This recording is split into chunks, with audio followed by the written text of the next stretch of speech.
All right, board members, we just got the indication that we are ready to start, so we're going to call this special meeting to order.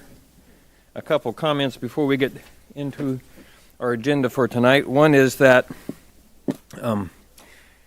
because of our staggered board terms, we had two zones which are up for election this year. One is Zone 9, currently represented by Mr. Wood.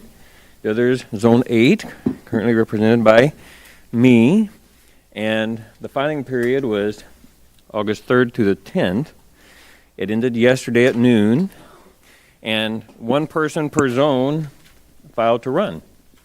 So we want to say congratulations to our person, Ms. Wesley, who won her race, or one-person race there in Zone 9, and we'll look forward to working with her come the end of the year when she joins the board, and I will look forward to working with you for the next 5 years. So I wanted to say that. Another is that board members, as we're getting ready to start a new school year, there are different places that we have opportunities at times to serve to represent the board. The Wellness Committee for the district is one. The VIPS board is another. I think there may be other situations where we have board members who represent the board. What I'd like to do is ask Mr. Lee, and I'll talk with you, Mr. Lee, about this, but to assist in finding out, who all has served in different places last year, and then to find out if people are available to serve next year, and also to find out if there are others who might be interested in having that experience, and then if there are, then we could look at sharing those opportunities of service. And so we'll hopefully can get that clarified in the next few weeks, and so we may have, depending on the situations, we may have some different representatives for some of those different areas in order to give different people opportunities to serve and have that experience. So we'll do that. And then the last comment that I'd make is that this will be our first board meeting following our 3 board trainings in the past month, and 2 we had last week. And so we're going to see how we can do to apply those lessons from our board trainings. We're not going to do it perfectly because we're human, but the consensus that I got from our board trainings was that we would like to avoid going down the rabbit trails where that's not really what we're talking about right now, even though they're important things, but it's not what's on the topic at hand. We also talked about perhaps limiting some of our discussion by our own vote and decisions, that when we make this a motion for something which will have discussion, that we'll have the option, if we wanted to make that motion, to say, I move that we do this and that we have 10 minutes or 15 minutes of discussion. And then if that motion passes, and that's what we do, and if we feel like we need more time, we can amend that motion. So that's another option we have. And then this is the first time where we have an agenda in front of us where we have all been encouraged to send in our questions ahead of time, so that we could try to get our questions answered. And Dr. Wright sent out answers to questions to all of us. And so we're hopeful that might help us to have even more efficient question time here. So we will see what we can do as we continue to grow and develop as a board. We welcome everybody who's in the room here with us this evening from the community. We welcome the community who is watching online, and we appreciate the support and engagement of everyone. And we're going to go next to public comments, and I believe we had, the number I remember, Dr. Wright, is 93 written comments. Yep, that is correct. And so we will not, by our policy, we will not read all those comments. But tell me, they were about the mask issue, Dr. Wright, and what remind us about the folks who were advocating for continuing our present policy and those who were advocating to change to a mask optional policy. Of the 93 online public comments that we received, I believe 2 wanted us to maintain the current policy that we have in place, and the remaining 91 were advocating that we make masks optional. Okay. Thank you, sir. And do we have people who have signed up for public comments this evening? Yes, we have two, and I believe they are here in the room. We have Carrie Gaines, a parent from Roberts Elementary. All right. And Ms. Gaines, what we'll do is we'll ask you up here to the podium, and while you come up here, let me just make a couple comments about that. So, you know, when we do public comments, and we're glad that you and the other folks are here for public comments, and we have 3 minutes per person, and Mr. Mason will time that, and if you come to that 3 minutes, and he'll let you know. And then know too that we will not comment on your public comments, that our job is to listen and to consider what is said, but not to enter into a back and forth discussion. The things that we promised the community that we're going to discuss are on our agenda, and we'll discuss those when they come up on our agenda, but we really do appreciate public comments. Okay. I actually have a note from a teacher friend named Rebecca Lewis. She teaches at Pinnacle View, and she had several things that I just thought should be brought forth. She says, as a 19-year veteran teacher, nothing in her experience has been more dramatic than the detriment COVID has had on educating in the lives of our children. As we all know, they now have significant gaps in their learning and their social and emotional growth following these unprecedented years. She strongly believes, as I do as a parent, that this trauma continues for our students if masks are mandated. I think it propels our students back into the pandemic when we are moving out of it, mentally and emotionally, as all people, especially children. The fear that they felt, not being able to see their teachers' faces smile at them, not being able to see their friends laugh and play, I think it's a detriment to them. And it's been that way for 2 years, and I believe it's long enough. She also says it's harder on those with disabilities. Those with hearing disabilities can't see their teachers' mouths move. Those with stress and anxiety can't see their teachers' smiles. These are all the things that I want for my kids. Have a kindergartner that's going to school. I don't want her going in a mask because I want her beautiful face to be showing to her friends and her students and her the administrators there. And I think that she would like the same. It's been a hard 2 years for everyone. I pray that you would consider making masks optional and putting it back into the parents' hands. I know that some still feel safer with the mask, and they should be able to send their child in a mask. But many of us haven't put a mask on since the spring. We were told to take them off, and putting them back on our children would just bring those fears back to them. So I'd appreciate if you would consider that. Thank you.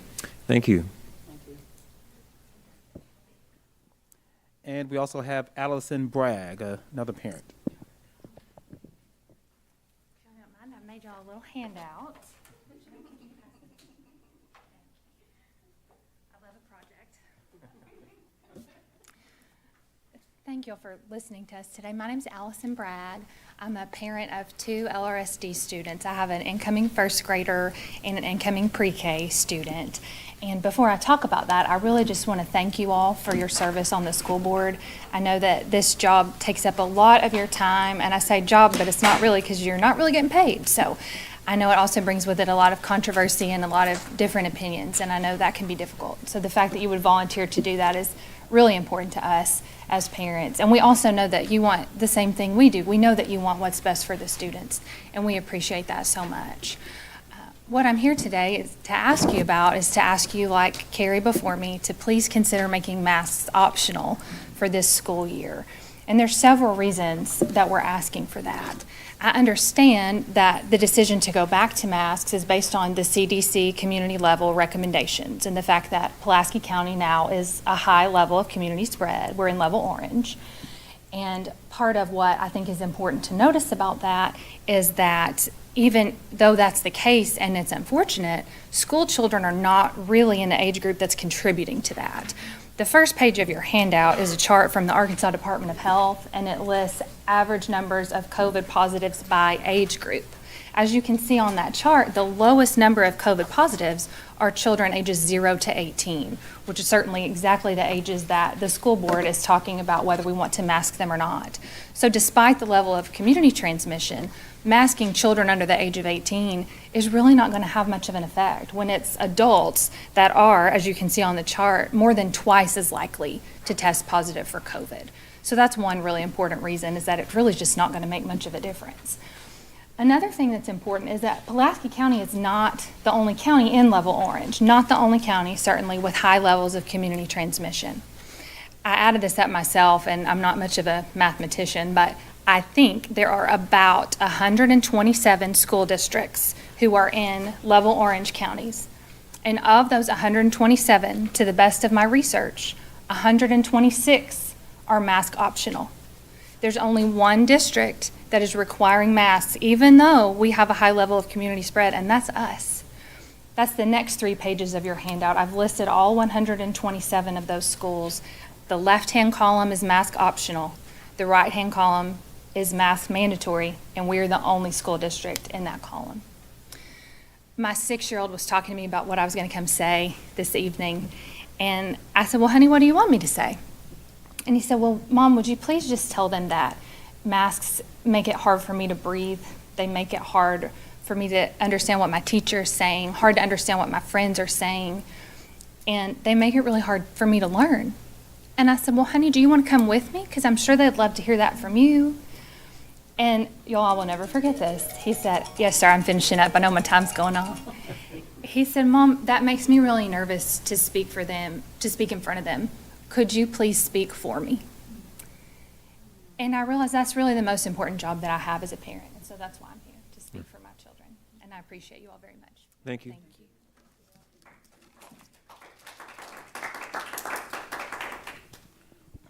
I believe we have one more person that signed up for public comments. I believe this is Tim Parker. That's me, Tim All right. Dockery. Oh, I'm sorry. Sorry for being late, and thanks for the chance to be here. I am a parent of kids at Don Roberts Elementary. I've got a son, Colin. He's a 3rd grader there. I have another son, Wes. He's going to be in 1st grade. And just wanted to share my opinion on the mask mandate. I do think it should be optional for kids at this point and for teachers. And I think that the reason because of that is the situation has changed. So when COVID first happened, I was very in favor of masks because we didn't know what the situation was. We didn't know how it affected kids. We didn't know how it affected adults. But now we have a lot of data and we have a lot of treatments. So every kid can get a vaccine. Every teacher can get a vaccine. And if they get sick, there's lots of treatments available. They have new treatments like Paxlovid that you can get the same day that you get COVID and will really make a difference. There's treatments like antibodies. And so I think we have to think, what is the impact on the kids now versus what it was? And I think since the situation has changed, there's a lot more healthcare available than there was last year. Also, I think that, how much does this impact your kid's life? Wearing this mask is not comfortable for anyone here, but what about for 7 hours a day? They can't see their teacher, they can't see their smiling face. An example of this, my son, last year, we saw his teacher, Miss Reed, in Target, and I said, hey, that's your teacher. And he didn't recognize her. He'd been in her class for, I think, a semester and a half. And because he saw her face for the first time in Target, he didn't even know who she was. So I think these are things that we have to think about of, is there really that much of a risk for our kids right now, for our teachers? It's not as great as it was. And we have treatments available. We also have, these cloth masks, studies show they're not that effective. We do have very highly effective masks, like KN95 mask, that a teacher could choose to wear or a student could choose to wear. So I think they should be optional, not required. And lastly, just practically, I registered my kid at Roberts, and most of the parents and kids chose not to wear masks as they walked in the building. And the sign said mask required, but I think that's gonna be the case on the first day of school. You're gonna have the vast majority of kids and parents saying, you don't have to wear a mask. What situation does that put the teacher in and all of the principals? It's gonna be a big impact because we're gonna drop our kids off, they're not gonna have a mask on, and that's gonna be the majority of kids. And so what are the teachers gonna do? What's the requirement gonna be? That's just a big concern, I think, if you're a principal or you're a teacher in that school. So for those reasons, as you think about this decision, I'd really encourage you to make masks optional this year. Allow the kids or parents to choose for their kid. If they want to wear a mask, they're welcome to, and make that encouraged, make it something that is supported by the community if they choose to wear a mask. But if they choose not to, I'd encourage you to make that optional and not required. So thank you all for your time. Thank you for considering this thoughtfully, and appreciate your volunteering for this job and all that you do. We want this to be a great school year for our kids, so please help us make that possible with a mask optional policy. Thank you. Thank you.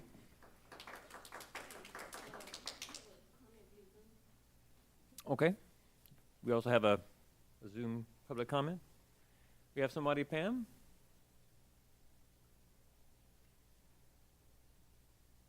Mr. Joshua Ayers just sent a text asking if he could join. He was working, but he has not signed on yet.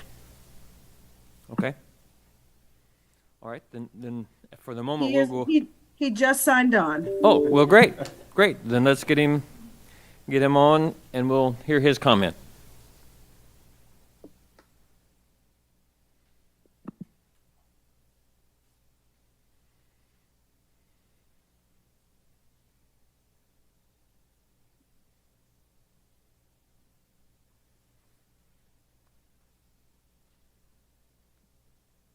Mr. Ayers, they're ready for you.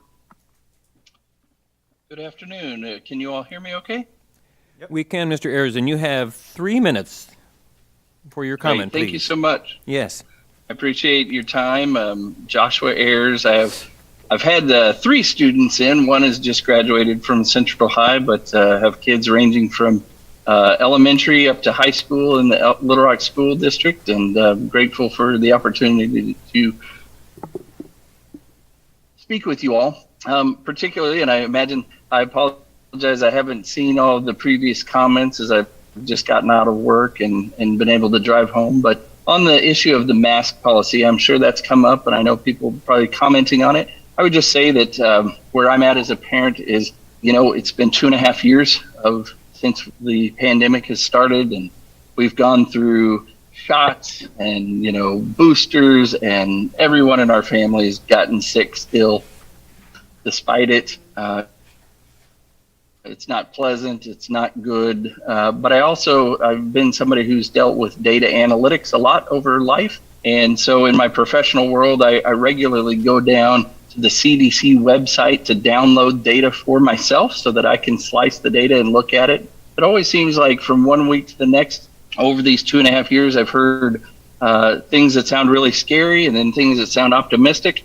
And so as much as possible, I try and take out the noise and look at it myself. And when I slice the data as recently as about 3 weeks ago from the CDC, and you look at it, 0 to 18 years old in Arkansas for our children, we haven't had any COVID deaths. We haven't had any COVID deaths that are attributable to that. When you factor in some that have also had influenza, pneumonia, other complications together, there are a handful of them.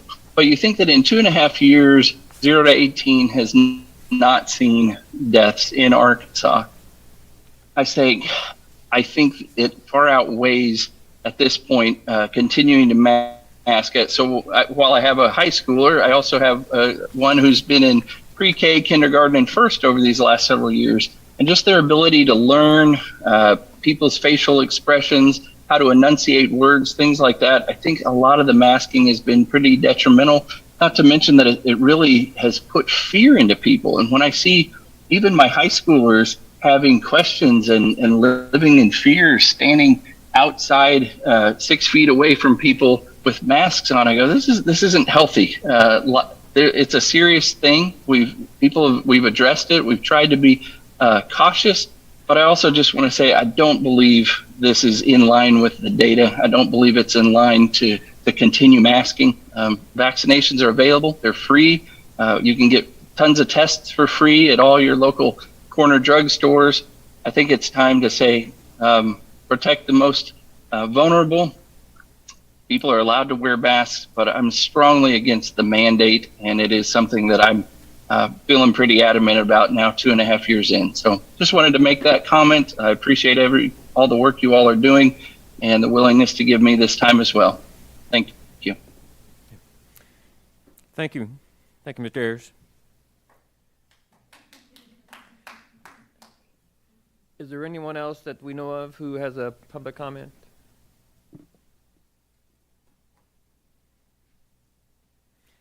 Did, we do ask people to sign up ahead of time, yes. Okay, thank you. Thank you. All right. All right, then we'll move on to, we have a section of reports and discussion. Mr. Chairman, would Yes. you entertain a motion to amend the agenda? You can make that motion, Oh, certainly, okay. and I would ask Mr. Wood to amend that. I think you could make that in one motion to suspend the rules, to amend the Yes. agenda in whatever way you're proposing. That's We right. could have one vote on that. Okay, very good. Then I would move that we suspend the rules and amend the agenda to move the consideration of the mask policy review to the next thing on our agenda. Second Second. All right, thank you. So the motion on the floor, moved by Mr. Wood and seconded by Ms. Hatter and Mr. Mason. I'm not sure if I caught which one came first, but is to suspend the rules and move the mask policy review to be the next item for discussion. Any discussion on that motion? Hearing none, all in favor of that motion to suspend the rules and move the mask review to the next item on the agenda, please say aye. Aye. Any opposed? One opposed. Ms. Callaway, thank you. All right, motion passes 7-1. All right, so Mr. Mr. Wright, we're going to turn to you to help introduce this topic, sir. So thank you, Mr. Wood, for messing up my coordination with my POC team, who are told to be here at a certain time because that agenda item was later on in the agenda. So now I'm here by myself. But I think that's okay. It is the recommendation from the administration here at Little Rock School District that we do make masks optional. I think I provided our rationale in detail. I don't think I need to regurgitate it since I'm sure that we all had a chance to read it. And with that recommendation, there are several options for us to consider as a district should conditions change. And there are several options listed there that doesn't necessarily trigger a mask mandate, but it does allow us the opportunity to come back as a POC team, as a district, to look at the data, to analyze the situation, and to confer with the board to see if there is a need to make changes. But it is our recommendation at this point that we do make masks optional. Thank you, Dr. Wright. And just, board members, if you look on the papers that you have in front of you about possible board motions on the second page, there are two motions in this area. One is the recommendation to make mask optional. The second is to very clearly authorize the superintendent to make decisions going forward in consultation with the POC committee and the board. And by the information we received before, that would be so that decisions could be made in a more timely manner if needed. So the floor is open for a motion. Yes, ma'am.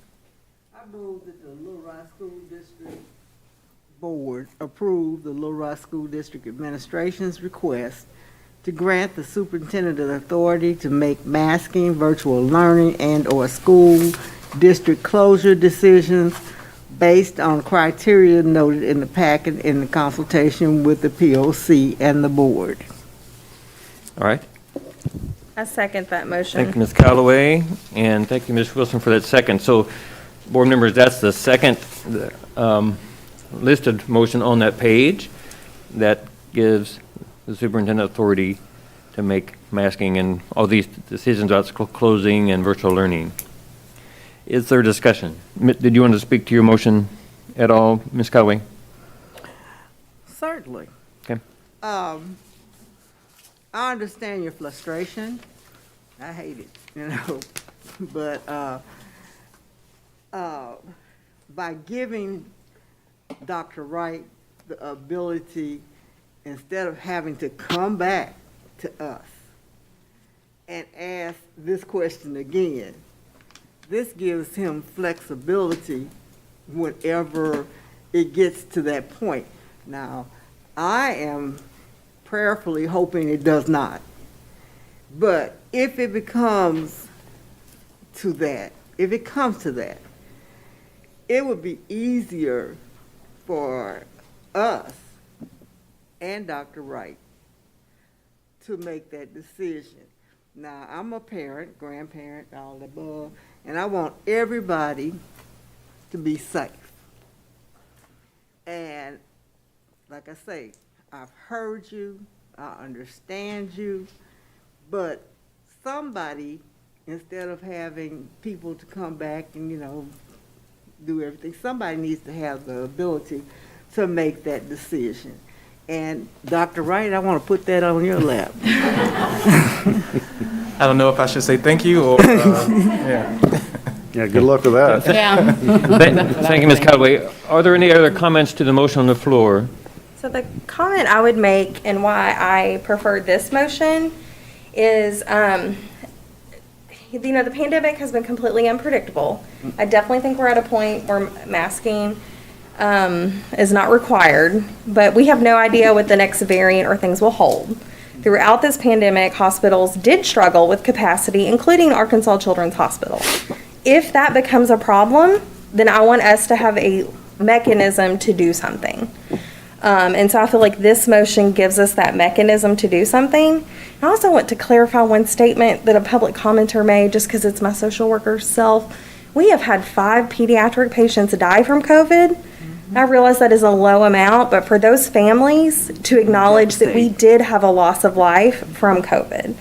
And I think making masks optional at this point, with hospital capacity being what it is, that we don't have hospitals in this state that are struggling, I think now is the time to do that. Thank you, Ms. Wilson. Any other comment?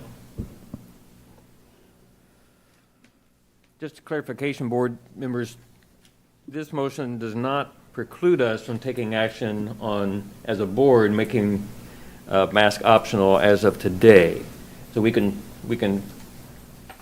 come back to that and we can leave that alone, and then if this motion passes, I think that leaves it to the superintendent to inform us and the community what that's going to be. But we still have the opportunity as a board also to deal with whether or not we want to change the status quo today. I do have a comment. I wasn't going to say anything, but the teacher survey that we have, 58.9% said make it optional. So I think if we continue to go that way, it's no different than what we have now. The only difference is that the person changes, and there's all these different variants that are not clear on what will trigger a mask requirement within our district. And since 58.9% of our teaching staff have said make it mask optional, I would be in favor of the first motion, but I know we have the second motion on the table to where we make it mask optional, because even when we did relax or make the mask optional back when it was still an orange level, most of our students, they continue to wear masks. And so I think that if we are concerned and we're not going to do contact tracing, we're not going to let people know that they've been in contact with COVID.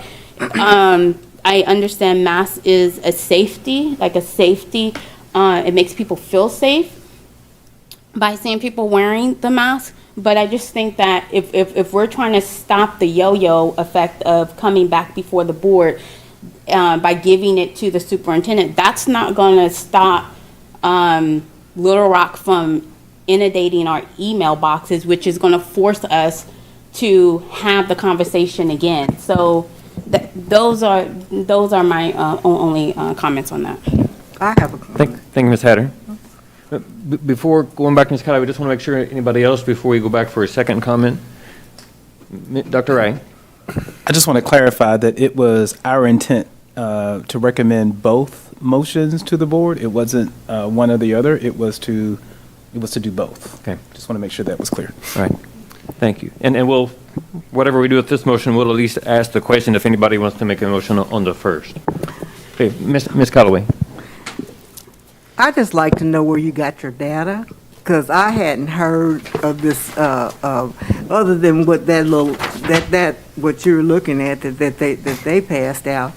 I haven't heard anybody talking about taking a survey that work with the kids. And, I still have a lot of people that I know that work for the district. Now, seeing this, I had pause with that, but who took the survey? Yeah, this is the survey, and Dr. Wright, you helped me. This is the survey that the school district sent out to the teachers. The 747 responses came back in. And two, right when you're in the district and you're just in, you are seeing the same people that are working with our students, they are not masking. I mean, coming here into this building, I passed hundreds of people that were not masked. I see our community, our staff and stuff like that at the stores, and we're not masked. So I just think that with the yo-yo effect, because I don't like yo-yo, I like to play yo-yo, but not having the same topic keep coming back before us. And if the district staff is saying make mask optional, then I think that we should go along with the staff as well as what the community is asking, because my inboxes are inundated. So for anybody who sent an email, which is a lot of y'all, and you didn't get an email back from me, it's just because I didn't get to it, but a lot of others got copy and paste emails from me. Dr. Wright, do you want to address the survey? Yeah, so we did send a survey out to teachers. It has been open for about 2 weeks, and I just closed it maybe an hour before this meeting. And so we had about 740 teachers who responded to the question, and it's pretty much been the same percentages when it was 5 people and when it was 740, however many teachers responded. We've been hovering around 58, 59%, and about 30 wanted to keep it optional, and about 7 or 8 were on the fence. 7.2 said maybe. Well, and then we did get a preliminary update on this in our electronic communications. Correct. Okay. All right. Is there any further discussion on the motion on the floor? All right, hearing none, then to the motion that would approve the administration's request to give the superintendent authority to make masking, virtual learning, and/or school or district closure decisions based on criteria which is in our packet in consultation with the POC and the board. All in favor of that motion, please say aye. Aye. Any opposed? Motion passes unanimously. We still have the other recommendation from the administration in front of us. Is there any motion that the board would like to take, or action like the board would like to take on that recommendation? Is that Can I make- go ahead. Can I make a motion? Yeah, certainly. Oh, okay. All right. I move that the LRSD School Board approve the LRSD administration's recommendation to make masks optional for students and staff and discontinue adherence to the use of the CDC's community-level categories for masking decisions district-wide. Second. All right. So the motion is to go to mask optional now and to discontinue using the CDC's community-level categories, which is what we've done since mid-March. We have been using that plan. So seems like we gave Ms. Callaway a chance to speak to her motion. Mr. Wood, did you want to speak to that motion? In deference to the board's effort to be more efficient in these meetings, I'll reserve my well-prepared presentation regarding the need to go to mask optional. And, I appreciate the vote on the last motion. I also want to reiterate what Ms. Hatter said. The number of emails have been almost overwhelming to the point that they couldn't be responded to.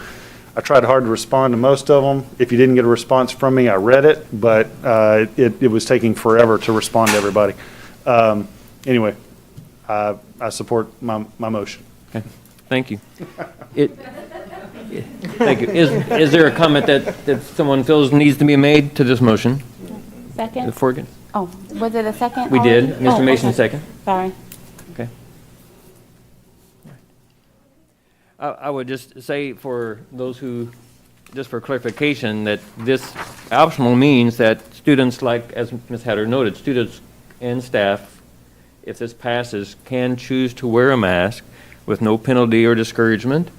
And they also can choose not to wear a mask with no penalty or discouragement if this motion passes. All right, hearing no further discussion, all in favor of the motion to make mask optional for staff and students going forward, please say aye. Aye. Any opposed? Motion passes. All right. Yes. I will still keep mine on for now. All right. So we're going to go back to the top of the agenda, which is restructuring of the ACC program. Dr. Wright. All right. I don't know if I've even said good evening to everyone, but it seems like we just jumped right into business, which is not a bad thing. But good evening, everyone. To all Thank of you our for coming. and have a great evening. All right, so this item that has been brought before you today for presentation and discussion, I'm very, very excited about. If you've been paying attention to any of our community meetings that we've had over the last couple of weeks, you may have heard me talk about our graduation rates over the last 5 years. And when you look at the average number of students who we graduate in our district, it hovers around, on average, about 80% every single school year. The total number of students on average in our, thank you, Ms. McEwen, for showing up, but we're done.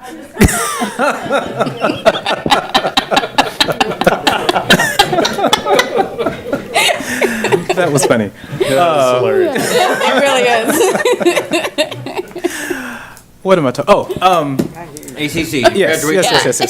So about 20% of our students don't graduate every year, and that equates to about 320 kids a year. And so although 80% graduation rate sounds pretty good, we still are losing about 320 kids every single year. The great thing is here in Little Rock School District, we already have a program or an approach, our ACC program, that already has the staff that are targeted to work with this population of students.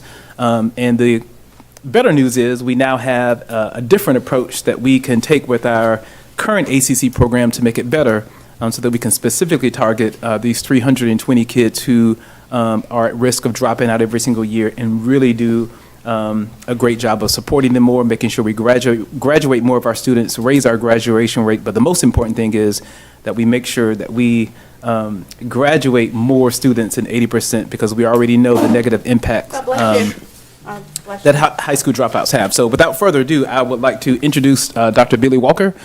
He is going to come and share information about Project Reach, and then we will entertain questions and comments afterwards. And this is not an action item agenda. This is just purely for discussion. How you doing, board?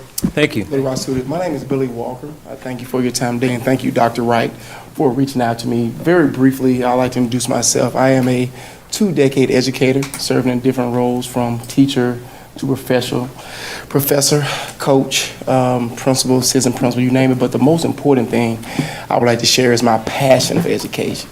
I am a son of 2 former educators, a brother, a cousin, a nephew, so education is a family business. And this is definitely our passion that we share in my family as we come to meet here. I thank Dr. Wright for reaching out on July 14th, and I thank you, Ms. Johnson. There was a call to action for this board talking about the cradle to prison pipeline. First of all, data. What does the data say about the cradle to prison pipeline?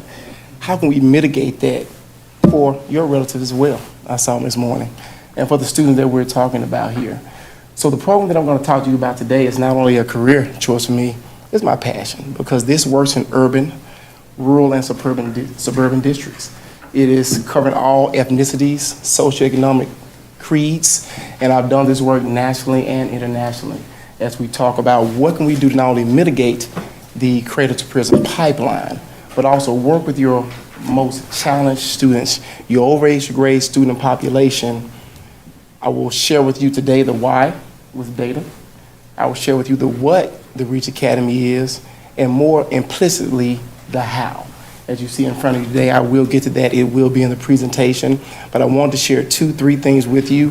One is the Reach implementation worksheet, and we'll go through that. The second one is the Walker Wise Group flyer, just so you know a little bit more about me without me going down the rec. And the other one is just a gift for me. Thank you for taking your time to work with us from our organization. As we move forward, the first thing I want to talk about again is the agenda. I'm sorry, Dr. Walker. Yes. Board members, in your folder is in the green folder is a copy of his presentation, if you want to follow along. Yes, yes. Well, mine was green. I'm sorry, okay. Whatever color. Yes. Here's the agenda. I've gone over the agenda at a high level as we move through the presentation here today. And again, our why, which is again, the data that talks about not only Little Rock School District, but Arkansas as a whole, from the research that I've done, the what, the how, and also a tentative timeline if we are able to combine our passions from your school district as well as the passion that I have for this work that we're doing here today. Again, who are we and what do we do? This is who we are. We take overage grade challenged youth, alternative ed, you may say, children that may be off the track traditionally, and make sure they can align within their 4-year graduation cohort to make sure they go out and get to do the things they want to do. And I call it the 4 E's, which every graduate should want. That is to be enrolled in the Institute of Higher Education, that's usually a 4-year university, 2-year community college, or technical school. Number 2 is even higher honor. My father was a veteran, to be enlisted. And this is covering the Army, Navy, Air Force, Marines, but you can't leave out the Coast Guard as well as the Space Force. That is a real thing. It is true. It's not just a show on Netflix, okay? The third thing, and I call this, in most demographics I work with, students always want a side hustle, but it's entrepreneurship. Everyone nowadays has a job they go to, but they also have a passion that they like to do on the side. We want to make sure we actionize that, not only with our CCTE programs, but also letting them know they can chase their passions now. And the fourth one, which is most important, because depending on which E you choose, everyone must be employed. This district is about taxpaying citizens and also voting citizens. But to do that, to help the tax base, you need to be employed. And those are 4 things that every graduate from a Reach Academy must have, is a plan for post-secondary action once they decide to graduate back with their cohort. So that is us going through what we do and the report card analysis that goes with that. Without further ado, I want to show you the research. What does this say? Working with education elements, the most important thing that you want to hear is flexibility on their path. The children that aren't graduating that Dr. Wright spoke to, the 20% that you're losing. Your data says that in the last 5 years, in 2017-18 was your highest graduation percentage, it was 82%. The coinciding year was 78, the year after that 78, the year after that 79. Last year you went up a bump, you went to 81%. That sounds great until you realize that you're losing about 320 students per year that have not graduated from Little Rock School District, and this school district from any other school district.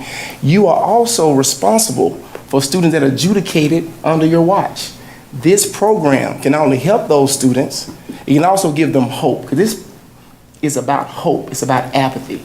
How do we make sure there's a culture and climate, not only that I'll be working with, but also working with staff and students that are already here in Little Rock School District that have the passion for these children, and give them the tools to make sure that they have sustainability in a 3-year cycle to be able to implement this program and what it can do to help your students and your staff and your community as a whole. So as we go into the data, I wanted to share this with you, and thank you, Ms. Johnson, for asking that great question on July 14th as I watched the board meeting over and over, and I saw Mr. Adams and Ms. Hatter. I don't know if you were there, Ms. Wilson. Mr. Wood wasn't there, I don't believe.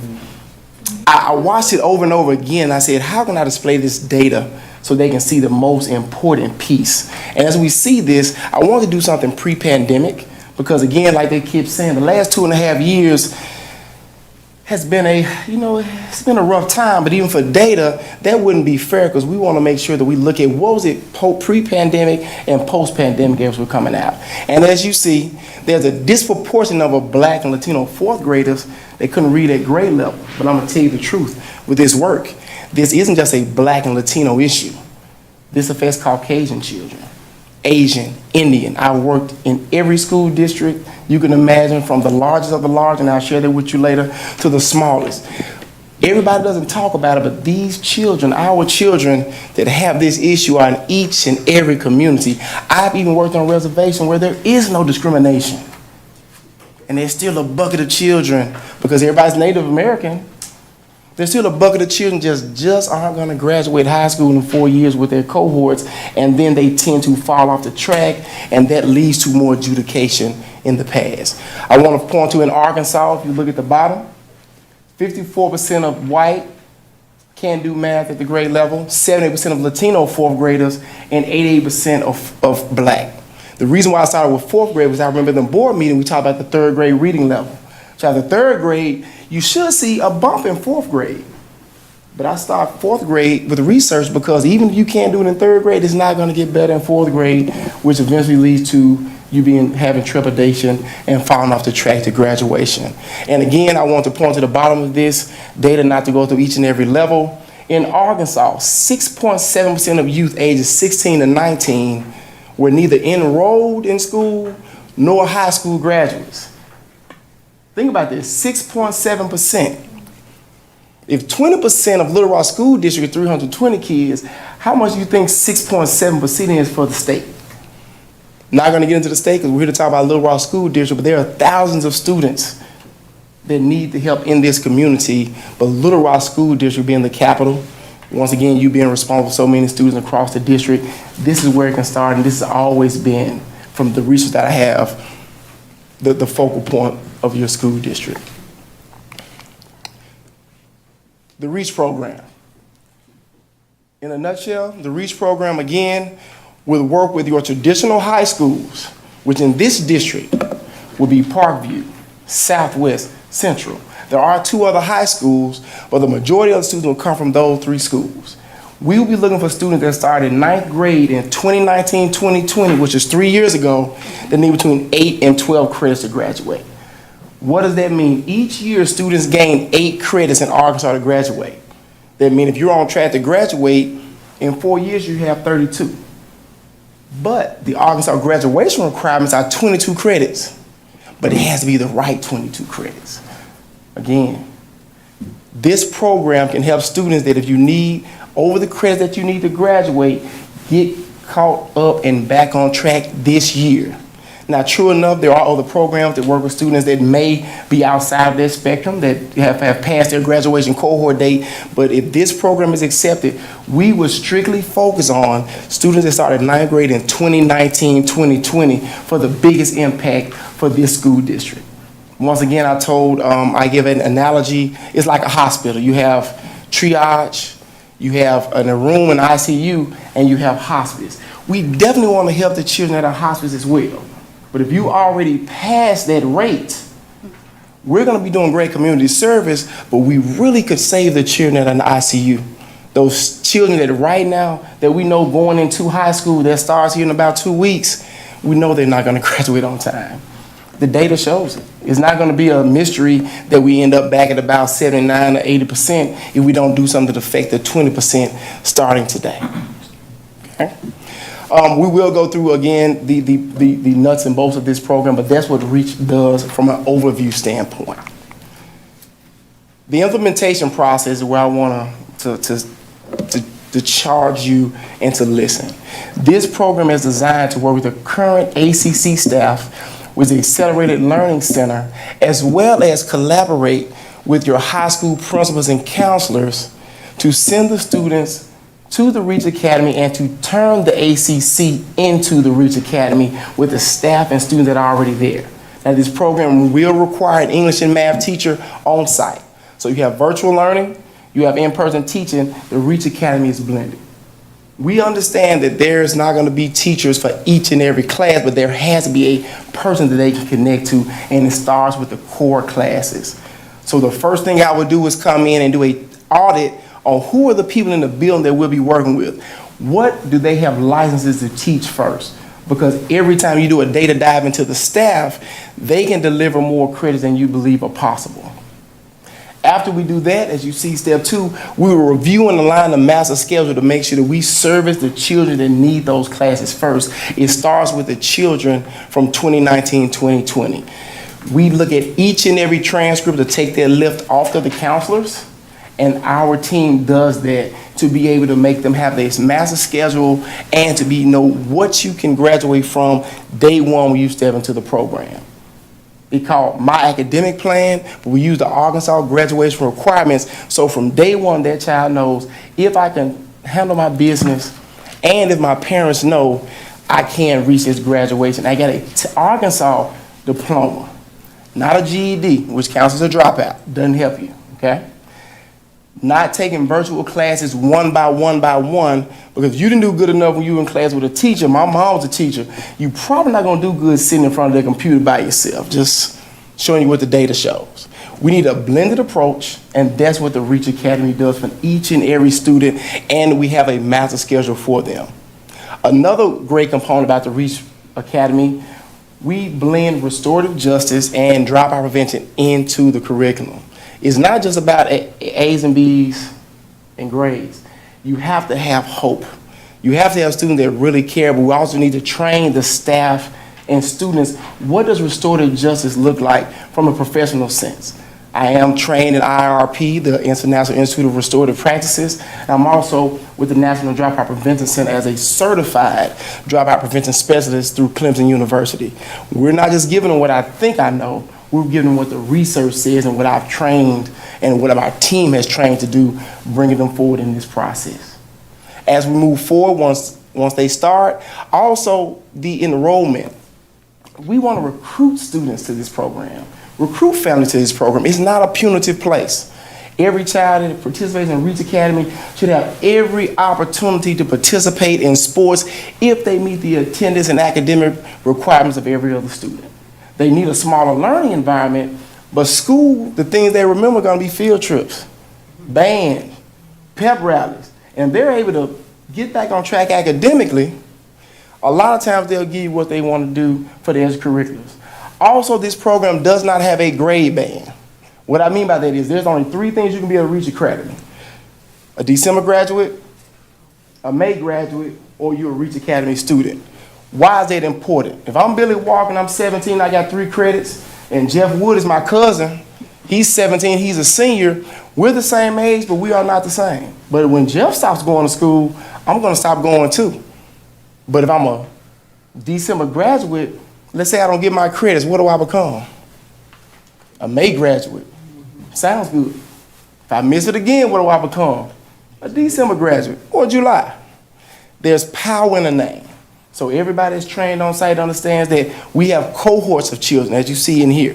We don't have grade bands. I can tell you what grade they're in if you want to talk to me on the side, but inside of that program, it's about 3 cohorts: December graduate, May graduate, and a Reach. Now, once we get into cycles 2 and 3, you can have a summer graduation, but again, I saw during the July 14th meeting, sometimes that's a bit of an issue for students that are in traditional school. But I do have districts that I work with that are able to get kids credits in the summer, so that will give you 3 graduations windows instead of 2. That's how that works. Also, after spring break, we do monthly check-ins with the principal and administration. We train them as well, so we don't just drop them off and leave them. I personally meet with each and every administrator monthly, not just about academics, but about personnel. Because at the end of the day, it comes down to your teachers, what relationships do you have, and what issues are you having. I can talk to you as a 14-year principal myself and give you tidbits that help me throughout the process without you having to go and learn these things on your own. So they have to have monthly check-ins. It's mandated, but it's an informal setting as we move forward through their process. After spring, we come back for the first semester. Immediately after spring break, we start test prep. Test prep, which can be ACT, end of course test, or getting ready for graduation. That is mandated after each and every spring break. Students are allowed into the program the first 9 weeks of each semester, so that'll be from August to about October, whenever fall break is. Each student that's allowed into the program has to have a transcript review. It comes across my desk at the end, and we give acceptance, so immediately when a family transcript is sent, if they meet the academic criteria, those students are allowed into the program, and it cuts out the hassle of rationale forms and going through, an acceptance process. Okay? And at the very end, you see we have a graduation ceremony. I didn't say commencement ceremony because these students do have their own graduating ceremony with the Reach Academy, but there has to be a district collaboration where they still can walk with their Central High School graduates. They earn the credits, or Southwest, or Parkview, or Hall. They have to be able to be celebrated twice because they're probably doing twice the work to get to that same 22 credits. So that's why you see I say graduation ceremony and not commencement, because commencement means you'll be getting that diploma that usually is going to come from their traditional high school, and that's what the family still want to see at the end of the day, to be a part of the Little Rock School District family. Just wanted to give you some comparisons of the Graduation Alliance program. What does that mean? So the main things I'll talk about here, I know there's a lot of data on this slide. The main thing is you had 14 students in 2 years to graduate from this program. Not one of those students helped your graduation rate. You had 14 students to graduate from the Graduation Alliance program, and not one, zero of those students helped your graduation rate. Not because the Graduation Alliance program didn't work, it's just that those students, again, were in hospice. They had already passed the time for them to graduate. Glad they graduated, but they didn't help the graduation rate, is what I'm telling you, just from the data and research I did. Out of 64 students that were enrolled in the program, 58 did not complete the program, but the district, it was not cost neutral. Our program is proactive. This program is reactive. Not comparing them, just telling you the difference in the programs. This program still has a place to live, but there's two different lanes of what they do here for Little Rock School District. Also, you see in the bottom right corner, a REACH program annually has an increase of graduation rate of 0.3% the first year because of implementation. You still got to get the district on board. Year 2, we usually see a 3 to 5% jump, and year 3, we see a 5 to 8% jump. I also will show you here before the presentation is over some local districts in the region that we've worked with and show you their graduation rates and the impact. It actually surpasses the annual graduation increase rate, but also we were in the district for longer than 3 years, and it's built to be sustainable in 3, but some people keep us on after that because they like what they're seeing as far as the increase in graduation rate and decrease in dropout rate. Next, there are also the Accelerated Learning Center program. Main differences here, just to give you a quick scope. We start with children ages 14 and up. Again, Ms. Morning, I take your word, criminal confidence started about 12. Children need an opportunity way before 16 to get started back on getting credits. If you're in 7th grade and you're 15, we already know. It's not going to be a surprise. Just being honest with you. Now, this program has another layer that deals with over 8th grade middle schools, but we will not be implementing that year 1. Year 1 will be strictly about REACH, and 2019, 2020 students that start at 9th grade and do the need 8 to 12 credit. That will be the laser focus of this program as we move forward. And you'll see that in the application process, students need 8 to 12 credits, I mentioned it earlier, and students are accepted upon academic transcript review. There's only one individual that can make sure this child's accepted into the program, and unfortunately, just being honest, that's me. I want to make sure it's right. It has to be right. They're going to come and audit you from the Department of Education in year 2. It's not an if, it's a when.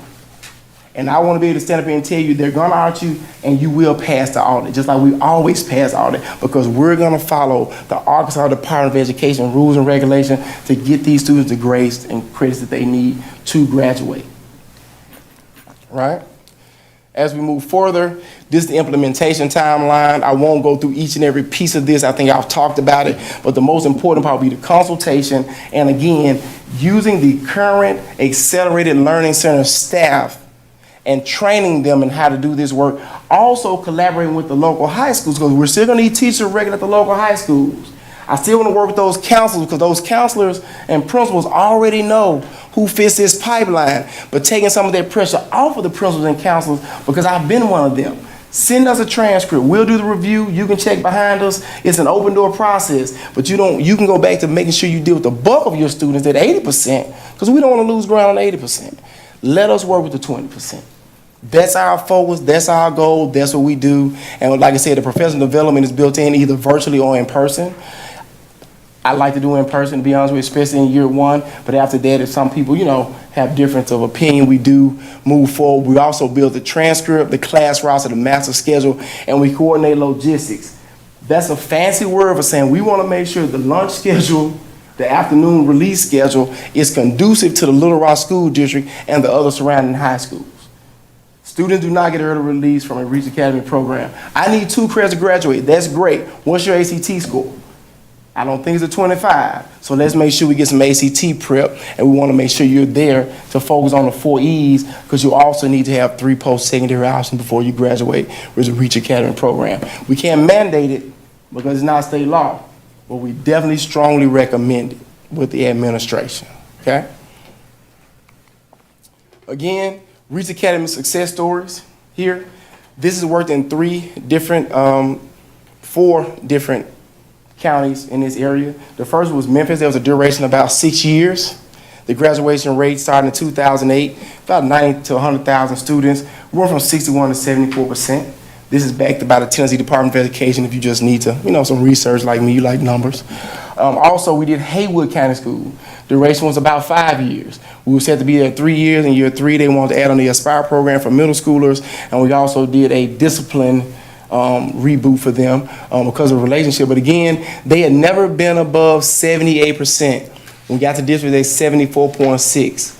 Now they're at 91% to this day. And we just left, so I guess this day will be yesterday. Fayette County Schools as well in Tennessee. Graduation rate was at 77.6, 3-year data scrub on them. They've never been above 80, kind of like you guys hovering around at 76, 77, 78. You have eclipsed 80. They had never been past 80 in their history. Now they are at 92.3, hovering around 90 to 92, because once the program starts, once the community believes in it, it's a snowball effect. You won't need me forever. Trust me, I'm not here for that. But once the first year happens, it's a, will it work? Then the second year is, it worked, but will it really work, and are we gonna pass the audit? By year 3, you're gonna have parents knocking down your door saying, hey, may I get my child, my cousin, my brother? Honestly, because everybody has this person in their family. It was me. I remember my cousins. I remember, I had some people that are some of my best friends. It happens, right? Whether they move, and it might be transiency. You might be behind now because of your fault. Your family just might have moved around a lot and they don't know where your records are. Because your school is going to start you back where they found your records at, regardless of what you say. If you have Hispanic population, we know, hey, they might show up at 12 with nothing at all. Just being honest with you. Not because of their own, they might have just migrated to the country or from any other country that may be around. But if you have international students, this is an issue. Where do those international students go? To make sure they have the credit. So if I come to your district at 16 and I'm from, country A, and I don't have any grades that you can mandate, this program can get their child out by 18. That's what you need to know. If they come out with 0, we can get them to 22 in 2 years, okay?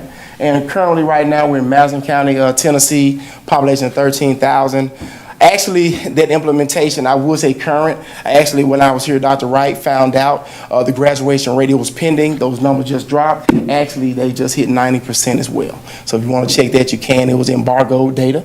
Just found that out. But again, and they were in the 80s as well, okay? So that's what the Reach Academy does. Those are success stories. I'm here for questioning. I also have a video. You don't have to watch it. This has been enough. Just in case you want to see testimonials for yourself from parents, administrators that we've worked with, for them to share their own story. If there's something you want to see, that is available. But if not, I thank you for your time. I truly appreciate you again. I'm Billy Walker with Walker Wise Group. Thank you for your passion for that data. Thank you for your passion to want to help your community, your adjudicated students over age of grade. But again, this is a destination program. It's not punitive. They don't have to come. That's why I say we recruit the parents and the students. We recruit them. We know who they are, but we're not going to push them. we're going to make sure we make it very inviting. It's one of the most inviting places you have. Students in Reach Academies actually like it so much, they'll stay at a Reach Academy after they've caught up, go be in the band and come back, because sometimes a smaller learning environment just fits you better. It just does. And we also have students that aren't behind academically. Some of your very high students that are, high academic, they just, don't fit inside some boxes. They like to be in a smaller environment. They might want to graduate in December. As long as they have a plan and they don't hit your funding budget, we've done it, but it's a case-by-case basis. That is not an open door. Just letting you know that. They have to really show me, I'm going to the Army in February, I start basic training. Here's my paperwork.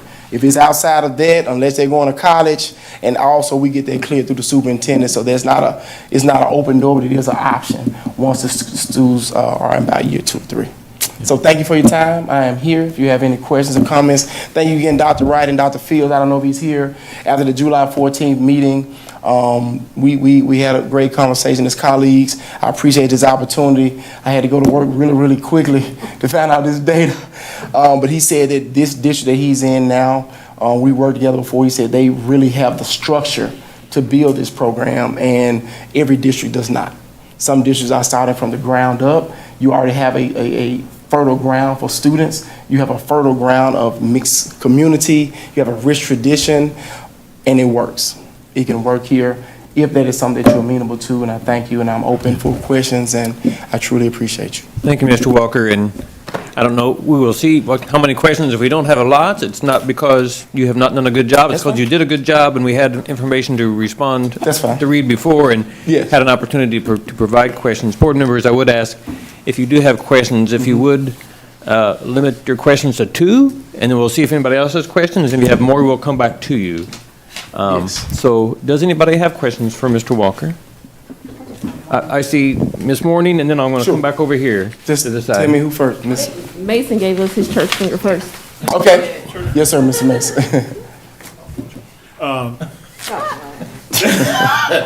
The Graduation Alliance Program. Yes, sir. Is that what we currently have? Yes, sir. Actually, the Graduation Alliance Program and the ACC program are actually 2 concurrent programs you have. They have different functionalities, but yes, they both are currently in Little Rock School District. Working with Dr. Wright and Dr. Fields, they wanted me to kind of do a data assessment on those programs to see working in, that's not an or, it's an and, how can they be beneficial to us and continue to coexist? Yes. So, Chief Deputy, just a question on the cost of the Graduation Alliance Program. I can actually tell you, it was in the presentation, actually it was $90,000 over 2 years. The first year, 2021, was about $60,000 or so. Last year, it cost you about $29,000 plus. Combined, it's about $90,000 for 14 students that didn't affect the graduation rate. Not, I don't think, because it, the functionality is different, I will say that, but it was $90,000 over 2 years. And it was not cost neutral because those students did not stay in the program. Had they been there 3-9 weeks or more, then it would have been cost neutral. But again, those students, again, only 58 of 64 stayed in the program. So I mean, you had a grand total of 6 that actually made it past that 3-9 week mark. So we paid $90,000 for 14 graduates in 2 years. From my research now, like I said, I'm only coming from an outside lens. I'm a researcher by nature, but from the data, yes, 14 graduates, and unfortunately, none of those graduates impacted your graduation rate. It was great work, I would say, but it did not help the graduation rate, and those students had already passed their graduation cohort time. That was my question. Yes, sir. Thank you, Mr. Mason. Ms. Morning. Yes, ma'am. Okay, so I'm just trying to make sure I understand correctly. You all would be coming in to train existing staff that we have and just giving them a framework to work from? Yes, we will be training the existing staff, and it's not, we won't be giving them a framework to work from. We'll be working with them, training them on the framework. Working with over-age grade challenged youth is a skill set. In my life, in my research, even my PhD work, this is what I do. I love it. You know, it's just what I do. So it won't be me just saying, hey, here's a book, I'll see you in a week. We touch in. Who's teaching your math? Who's giving, you know, what is it really looking like to run? We're running school, but once we get in there, there's a more intimate relationship with that staff. And there's nothing like already working with the staff that's here. They're from the Little Rock School community. They can tell me where Johnny is. I don't know. But I'm working with them to get them there. Then when they get with us, we work together to collaborate, but also we have to have a bridge between the current high schools. So there has to be a collaboration. They have to understand the Reach Academy is an ancillary program to help each and every high school. I call us the Avengers, okay? We know the Avengers, you know, when they show up, the one thing you don't hear the Avengers say is they can call anybody else. But I tell my team all the time, the Avengers, one of them is a big green guy with anger issues. One of them is a guy, you know, he has supernatural powers in the helmet, but he really got thrown out by his dad. The leader, he's a good guy, man. He's a captain. Actually, he's 100 years old. He don't know any of these people. And the one that got the most money, they live at his house, and he's the smartest. But is he really a hero, or did he really just invent something to stay alive? You got Black Widow. She's a girl. We love her. But she's two-faced. Do we trust her? I'm just saying, she's a spy. So when you look at the Avengers, the way I look at it, and I tell my staffs, though there's a group of people that each have supernatural powers just like you do. But the one thing you don't hear Avengers say is, I'm calling the captain. Either we get it done or it doesn't get done. That's what a Reach Academy is. There isn't nobody coming over the hill. There is no SEAL Team 6. There is no SWAT team. This is it. This is what this is. This is what we're dealing with. We either get it done for the Little Rock School District, for this community, or it just doesn't get done. But understand that everybody has their differences. Matter of fact, nobody's perfect, right? That's the way I look at it. I'm sorry, that's my passion. That's the way I look at it. I like that. That was good. That's my passion. And the last question I had was, and I believe this is what I heard you say. I like to say what I think I heard you say, is that each child has their own plan, you know, own pathway. Yes. But even if they only had, let's say, 2-3 credits that they needed, like instead of just providing them with the bare minimum, you challenge them to do more? Oh, most definitely. It's all about the 4 E's. If you're not enrolled, enlisted, entrepreneurship, or employed, what is the purpose? What is the purpose? What's your 4E option? And also, you got to think about, I'm a school guy. You guys are going to get a state mandate per pupil expenditure. That's not going to count real good when half of it's gone because kids are leaving in December. I work in the schools. I'm a school guy. That's what I do. And honestly, students need to be in a structure. School's only from August to May. Unfortunately, we don't want to let school out early because they're going to do nothing but go to the other schools and wait for them to get out of school. I've made that mistake before in the past too. Okay? So I'd rather them be in the safest place in this community, which is in school learning. And all learning isn't about academics. How to shake hands, how to make eye contact, how to present, how to, when you write an email, don't put all caps because it's yelling. Don't put it in red either, okay? You know, you can't say LOL and OK and, you know, IDK in an email. They are not going to hire you at all. You know, if you say you're going to be there at 9:30, show up at 9. I was here today about 4. Not because I wanted to be early, just it was better. My daddy says early is late and late is early. Get there early so you can set it up. You know, drop these little bags you probably going to throw away later on. But I want you to have them because I wanted to show, you know, I want to show Dr. Wright, my colleague, we're serious about this work. Those bags aren't because we're going to work. It's bad because we thank you for the opportunity to do the research to help more students, to help more. I'm just passionate about students. And knowing that you have such fertile ground, I told him my vision. I said, next year, your predecessor never got past 82%. If this works the right way, we should be at 83, 84. Then what's going to happen is they're going to order and say, well, hey, they must not be doing it the right way. Hopefully the next year around 87 to 88 because the state rate is 88.4. 3 years, I would love for this school board and Dr. Wright and Dr. Fields to be sending up above 90 where it has never been done before. Not because you're doing anything new, but you're doing it because now we're affecting the same 20%, those kids in ICU. We just changed the ICU ward. Continue to do what you're doing for your traditional students.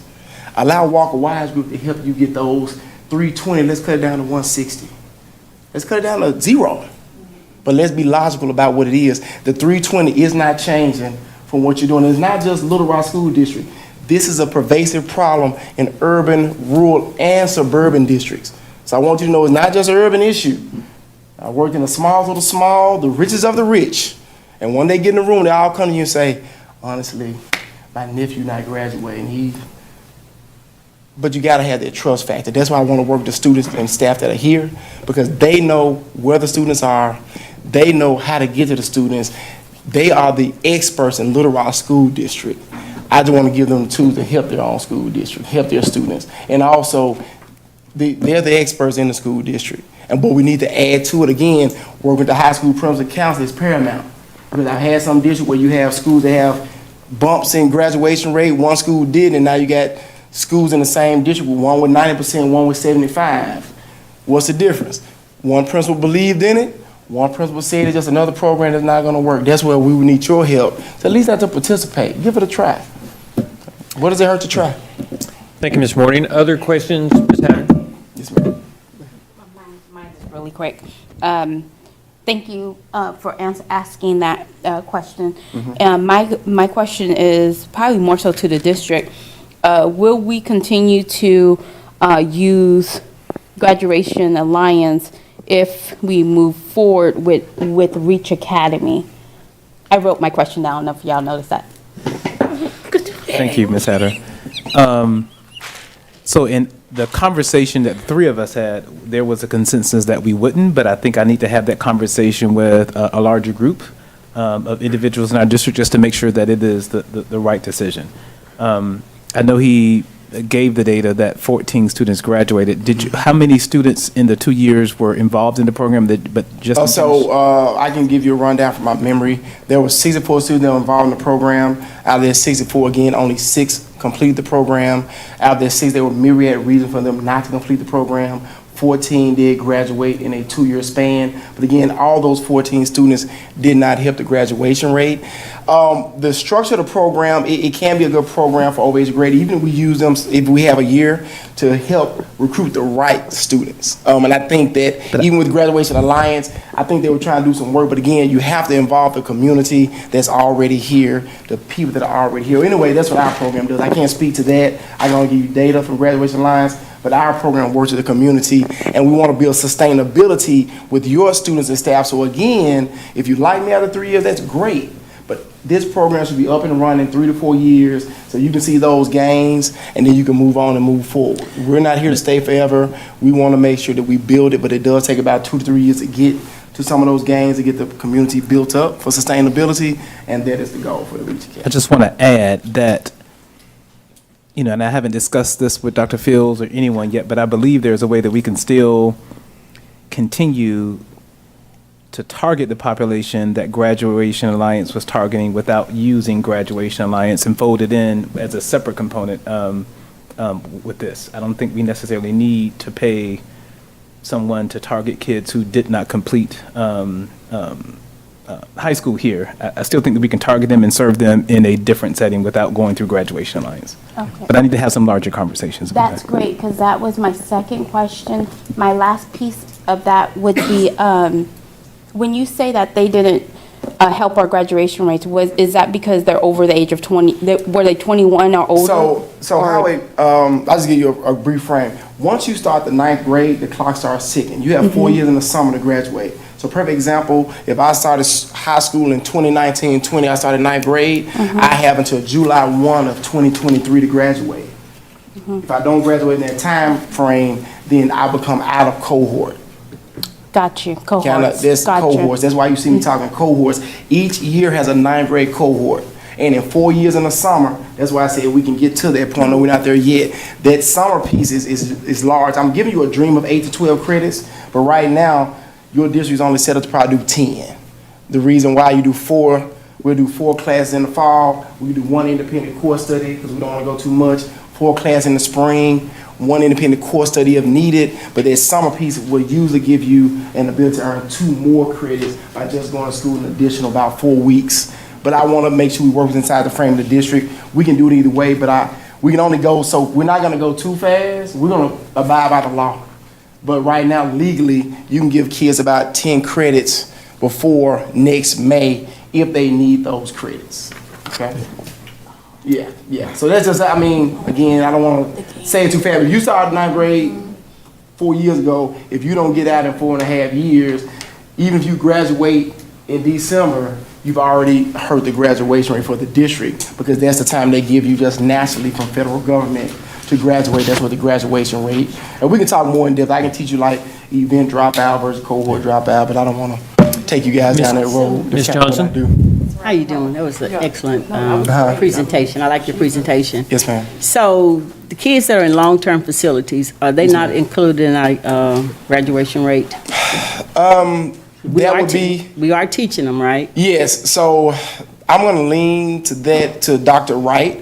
I did do some research, but I don't have all the numbers, but I'll let Dr. Wright answer that question. If they were an LRSD student before going there, then yes. I know we serve students, we're responsible for students who were not LRSD students. They may have been students in other counties or other districts in Pulaski County or even other places within the state.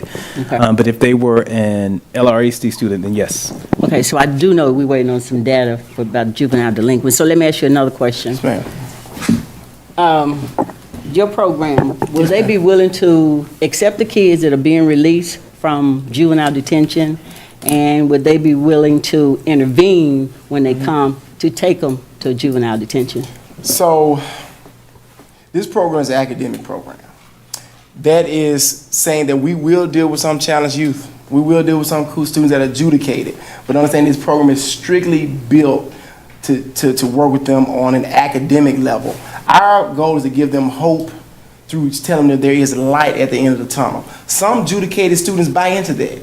Hey, I'm 19, I can get out before I'm 20, I'm gonna change my ways. But if they don't, we'll still teach them restorative justice and dropout prevention, but it's still gonna be on that student. And when I say parent, not just a mom and dad, whoever's influential in your life has to give you the pathway for you to change. Because it's still an intrinsic program, it's not a magic bullet. Our job is to show a kid with a 1.5 GPA the same thing we show a kid that's going to Arkansas on football. You know, if you're going to football or you're a cheerleader in the band, they love looking at those transcripts. It's easy. But it's hard to look at a transcript that's, you know, maybe a little subpar and say, okay, I'm still going to give hope. Even though he's only passed 3 classes in 2 years, I'm going to sit down and take an hour to figure out what it looks like for him to graduate in 2 years. That has to be passion. Because, you know, unfortunately with our counselors, trust me, they understand what I'm talking about. Mm-hmm. And they have thousands of students.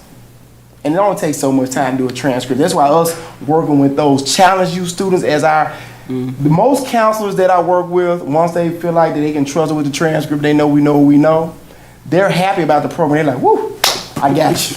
Because now they can really focus on that other book, because you still got about 900 so kids that need their help as well. Most high schools have 4 counselors. You do the math, you know? So that helps us to really, really help to challenge youth and get them a support. It's an ancillary piece.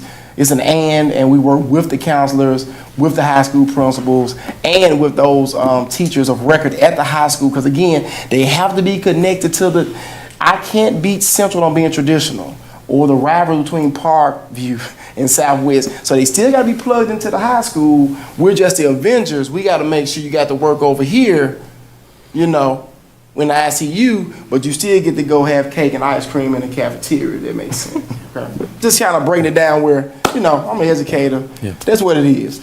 You come from the ICU, I'm in triage, but we still get to go to the snack machine together. That's pinnacle, and the district isn't willing to do that. The principals aren't willing to do that. I'm not able to work in those districts, and unfortunately, I've had some districts that just want to make it a punitive process. They want to keep those students adjudicated, and that's just the thing that I'm not able to do from a you know, professional or personal standpoint.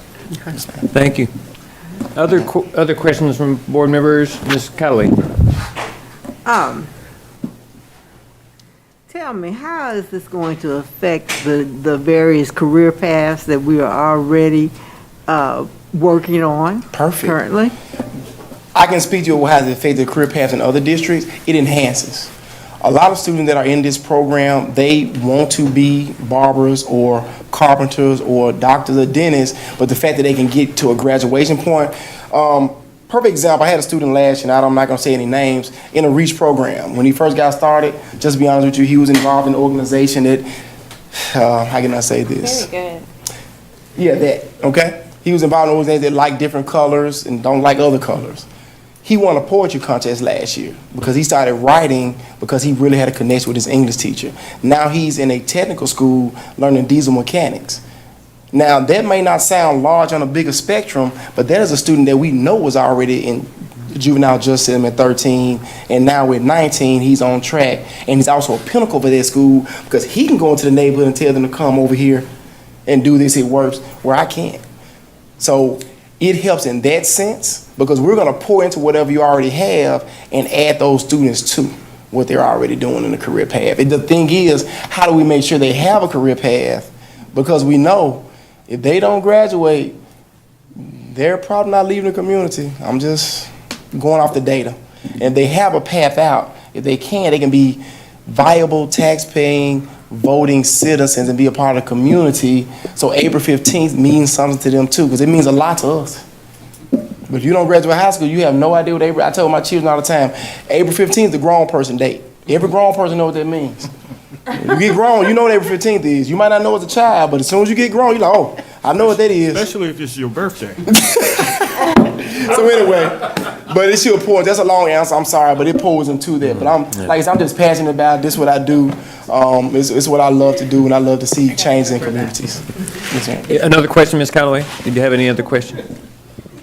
Well, I'm not quite sure you answered what I was Yes, ma'am. going for, Yes, ma'am. but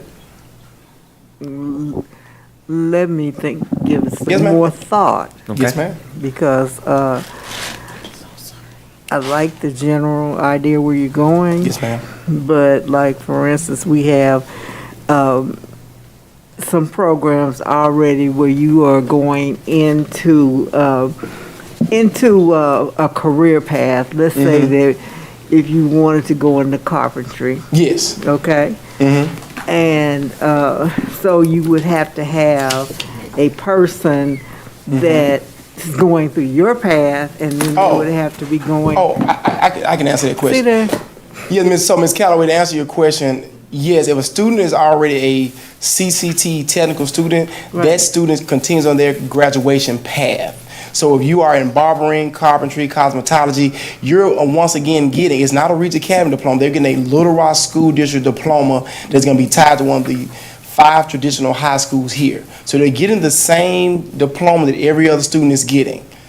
It's just that they have a place that they complete it. Usually in a Reach Academy, they do academic classes for the first section of the day, and we work to get the CCTE class in the evening. But again, that's a collaboration with the home high school as well. So your answer is yes, because again, the diploma is a Little Rock School District diploma, and it will have their school name, their home school name, because Reach Academies, again, are most time alternative learning centers that don't have a school number.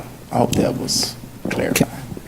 And just to add something, Ms. Calloway, remember that these are students who are already multiple credits behind, so they may not have even gotten to the place where they have even started an academy or CTE program. So this will help them get caught up and be in a place where they could start one. There may be a few exceptions, but I would be hard pressed to think that there will be students targeted for this who would have even started a career pathway program.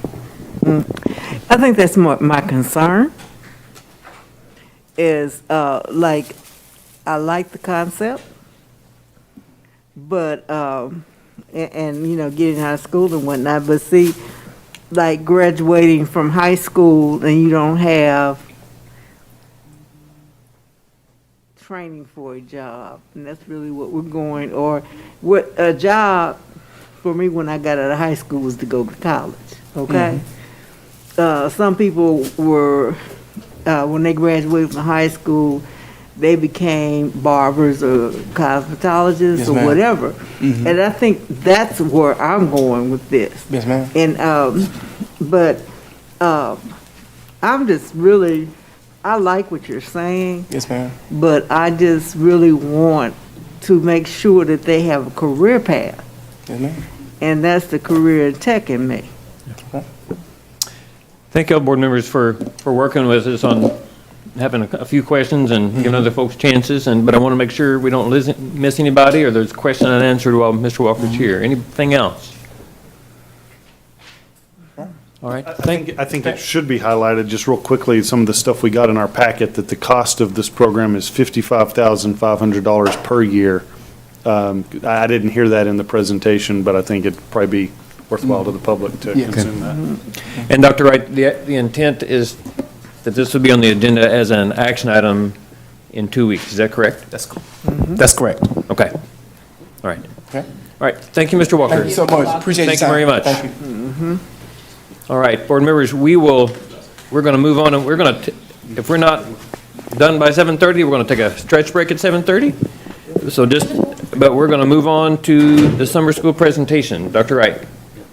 Oh, I was looking at the wrong agenda item. Okay, we have Mr. Smith, I think, is going to come up and give us a recap or a summary of our most recent summer school program from this past summer.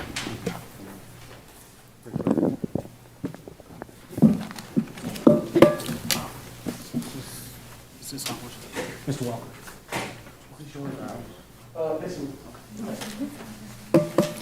Good evening, board members. Thank you for this opportunity to talk about summer school. I don't have a PowerPoint. You have the PowerPoint. Hopefully you had a chance to review it. I did notice today as I was reviewing it that if you only saw the paper copy, some of the slides got cut off for whatever reason. So hopefully you used the link in the executive summary, which will actually take you to the live PowerPoint, which also has some embedded videos with our gifted and talented program that we would like for you to see. But just a quick overview of our summer program, and I have with me this evening, and they've been working really hard all day today presenting. I have Mrs. Jennifer Beasley, who is our Director of STEM, and also, and also Mrs. Carrie Manning, who is our Early Literacy Lead Teacher. And they, along with several people, were very integral parts of our summer program for our literacy and math piece, and I want to thank them publicly for their work this summer. Made me look good and made my job so much easier. So I did provide you a handout with the overall, so you can see the actual results for our students for our summer program. But in the PowerPoint, we did add the 2 additional programs that we had this summer, our Camp Can Do program as well as our Spark program for our GT students. But as it relates to our summer program, as you remember back in the spring, our goal was to have 1,500 students in summer. As you can tell with our attendance, we had 923 students attend, and we only had 612 of those students who attended 15 days or more. So therein lies some of the problems that we have is we offered a full-day program from 8 to 2:30. We offered after-school care from 2:30 to 5:30 at no charge. We provided breakfast, lunch, and a snack, and we still had a difficult time of recruiting families to summer school. We also had a difficult time getting staff to work summer school as well, even with the increased rate this summer as well. But we do believe that we did have success with those students who did attend 15 days or more, and if you look at the data from our NWA summer results for both reading and mathematics, we have it broken down. As you can see, students who decline in their RIT score. And when we looked at them more closely, most of those students were within 2 to 3 points of their previous score, but we still had to count them as a decline because actually the number went down. Then we have those students who stayed the same, which means they stayed on a trajectory of improvement, but their score didn't improve. But as you move each test, their RIT score requirement increases. So those students stayed on that path. And then we had several students who showed increase this summer as well from the programs we offer. In your packet, you'll see the programs that we offer for both literacy and math. And I would ask that Mrs. Beasley and Ms. Manning come up briefly and just talk about each one of the areas. If we can have Ms. Manning come first to talk about literacy.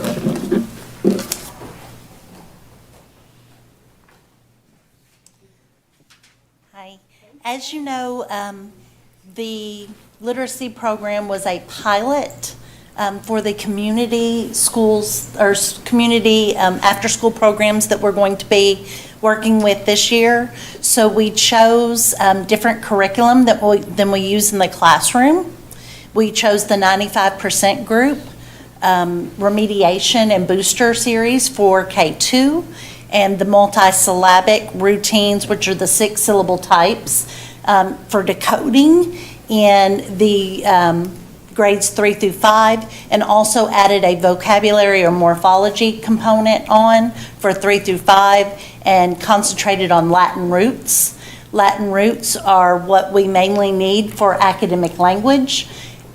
There wasn't enough time in 4 weeks to teach prefixes and suffixes, so we made a chart that was visible with all of the prefixes and suffixes that are most common, and then concentrated on the Latin roots, allowing them to use those prefixes and suffixes to create new words.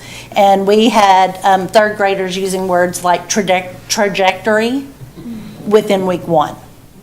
It was very impressive. And so it was a different program than what the teachers were used to teaching. And we normally see decreases in scores when you change a curriculum at first, just because of the change in product. But we saw kids growing 20 or more RIT score points in 4 weeks, which was very impressive. And our programs matched the science of reading, and teachers were really glad to see us matching the science of reading and using the 6-syllable types with some very explicit strategies with students. Thank you. Oh, sure. We also had a job embedded training. So we had 95% group present the first day of summer school, and then I would go around to schools and actually give modeling and feedback and meet with the PLCs, look at students' data, and we created a data sheet that monitored student progress. And so very much with the PLC collaboration groups that we used during the school year, we were using that information in the summer as well. We took a teacher survey, and the teachers loved it. They were really on board with the whole 95% group and asked, I had several try to sneak their books out. And I said that the the city had purchased those and we would be using in city programs. And they're like, can we get this too? So they were really liking the resources they were using and learned a lot themselves about the science of reading. Thank you. Thank you.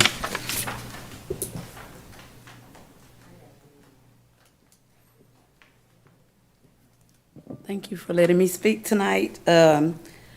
In our math program, we had an extension of our illustrative math implementation, but it was a summer program, so it wasn't as long as today. We wanted it to be different. We wanted kids' brains to feel a little bit different, but we wanted to pour into teachers, which helped the students. And as you can see, our results, it was beneficial for teachers. They were coached. We have our lead elementary math teacher. She is a cognitively guided instruction national trainer. She was the spearhead of making sure that we had job embedded training. We also had extended children mathematics. Also, that's for grades 3 through 6, and cognitively guided instruction, CGI, is grades K through 2, early numeracy. And so we had like a lab school where teachers were invited. They didn't have to go, but they were invited to have that training in the after school and during school. And then the coaches visited teachers. They were able to visit them throughout the day, at least twice during a 10-day period. It wasn't the whole summer. During that time, they asked them questions. They took a pre-test to test their knowledge of math. They would take a post-test at the end of the school year. So we were able to, it's been this controversy about CGI versus illustrative math for some reason, but they worked nicely together, and teachers were able to see that. They felt good about themselves being able to teach math and have fun. We also had games that kids could play during the school day. And then they were able to use Dreambox, which was a palette, last year. So we evaluated and tested it, and our elementary math teacher was excited because the scores went up. I knew they would because it works. This model works. It worked for me when I was in a program like this as a young teacher, and it just gave teachers confidence to build their self-efficacy up. If teachers are not happy, our kids won't learn, and you've heard me say that many times. This is my 4th time before you. So I'm just glad that we had the opportunity that students and teachers could experience hope, as he talked about. If you don't have hope, what's the use of coming to school? So anyway, I'm not going to go on about this. I feel like I've been in church for the last 2 days. But I love school. I love the buildings. I love the feel of school. And when you have teachers smiling and they want to come to school, we remove all barriers. So we hope that we can continue to do this job-embedded training, that teachers can come after school. We've had some teachers that came to CGI, but they may have been in an ESL program or gifted program, and we couldn't pay them because they had to be able to use illustrative math. It was also research for us. The state collects that data. So we had about 28 teachers to participate with CGI and about 14, 15, I don't have the presentation in front of me, that participated in ECM. Thank you. I hope you all saw as I stepped away from the podium, Miss Steele hit me because I didn't want to start calling names about everyone who helped this summer. But as you recall, Mrs. Steele in our SPED department talked about inclusion instruction that will be taking place this fall, but we piloted this summer. So I asked Ms. Steele, I'm putting her on the spot to come up and talk about that as well. Didn't want that to go without notice. Yesterday, Dr. Wright had the opportunity to come by my office for some other business, and he walked in and went, "Your office?" Dr. Wright, those boxes that were piled in my office are materials from the 95% group that will be going out to my teachers in the school. So like Mr. Smith said, we had the opportunity to be a part of the summer program as well. And we had about 16 special education teachers. We used social workers. We used counselors from the schools to help with the social emotional part of the summer school. We were on the wheel so that the children had the opportunities in some of the schools to participate on a regular basis throughout the week. And those children who were in the summer program who might not have been there the whole time had the opportunity to have some social emotional and counseling interventions so that they were able to stay the whole summer. And it was wonderful. We got really good responses. We actually did a survey with the students to see how they felt about having that social emotional piece during the summer school. And I'd be happy to share the letters. The kids were so excited. What they did and what they focused on was making connections with the staff so that they were able to stay the whole summer, so that they felt good about themselves and about being there. And so I'm positive that we had a positive influence on some of the results that the students got during the summer. And she's going to pull out the SPED data, and maybe I can share that with you later. But I just want you to know that we were involved, and it was a success for our students as well. Thank you. Thank you. And I didn't get you there. So as you can see, we tried to make our summer school program not only beneficial for our students, but we also want to make it beneficial for our teachers. I asked Ms. Mosby if she wanted to come up and share anything, but she said she wanted me to come back up and speak for her. She talked about the students, some of the comments the students made this summer. She had one student who said, "Who would think that you would have fun and want to come to summer school after they really got into the program?" And another student, she said she noticed just the confidence building in them because of the summer program. So I think overall it was a success. I wish we would have had more students in our program this summer, but that is our synopsis. Any questions? The last two statements that you made will make a great commercial. Maybe you can use that as a marketing tool next summer. Good deal. Next summer's going to be tight, though. Our calendar is going to be real funky when it comes to summer school. Yeah. We don't get out to June 12th-ish for staff, and then we'll probably start in the 1st of August. So July is going to be very difficult to get people to work. June 9th is the last day of students, because my birthday is June 10th, and I have never, ever, ever been anywhere near school on my birthday. Thank you, Mr. Smith. Board members, again, if there are questions, we'll ask you just to limit them to 2 to start, and we'll come back to you if we need to. Do people have questions? Mr. Wood, do you have questions? I do, yes. So, considering the low number of students that attended 15 or more days this summer, in thinking back to last summer and comparing it to the every campus having a summer school program.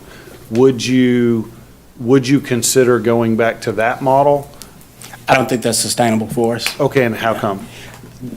The breadth of it, we were having difficulty getting staff to work. And then when you look at the number of kids who participated from each campus, we had a number that ranged from 17 from a particular campus up to 102 from our largest campus to come to summer school.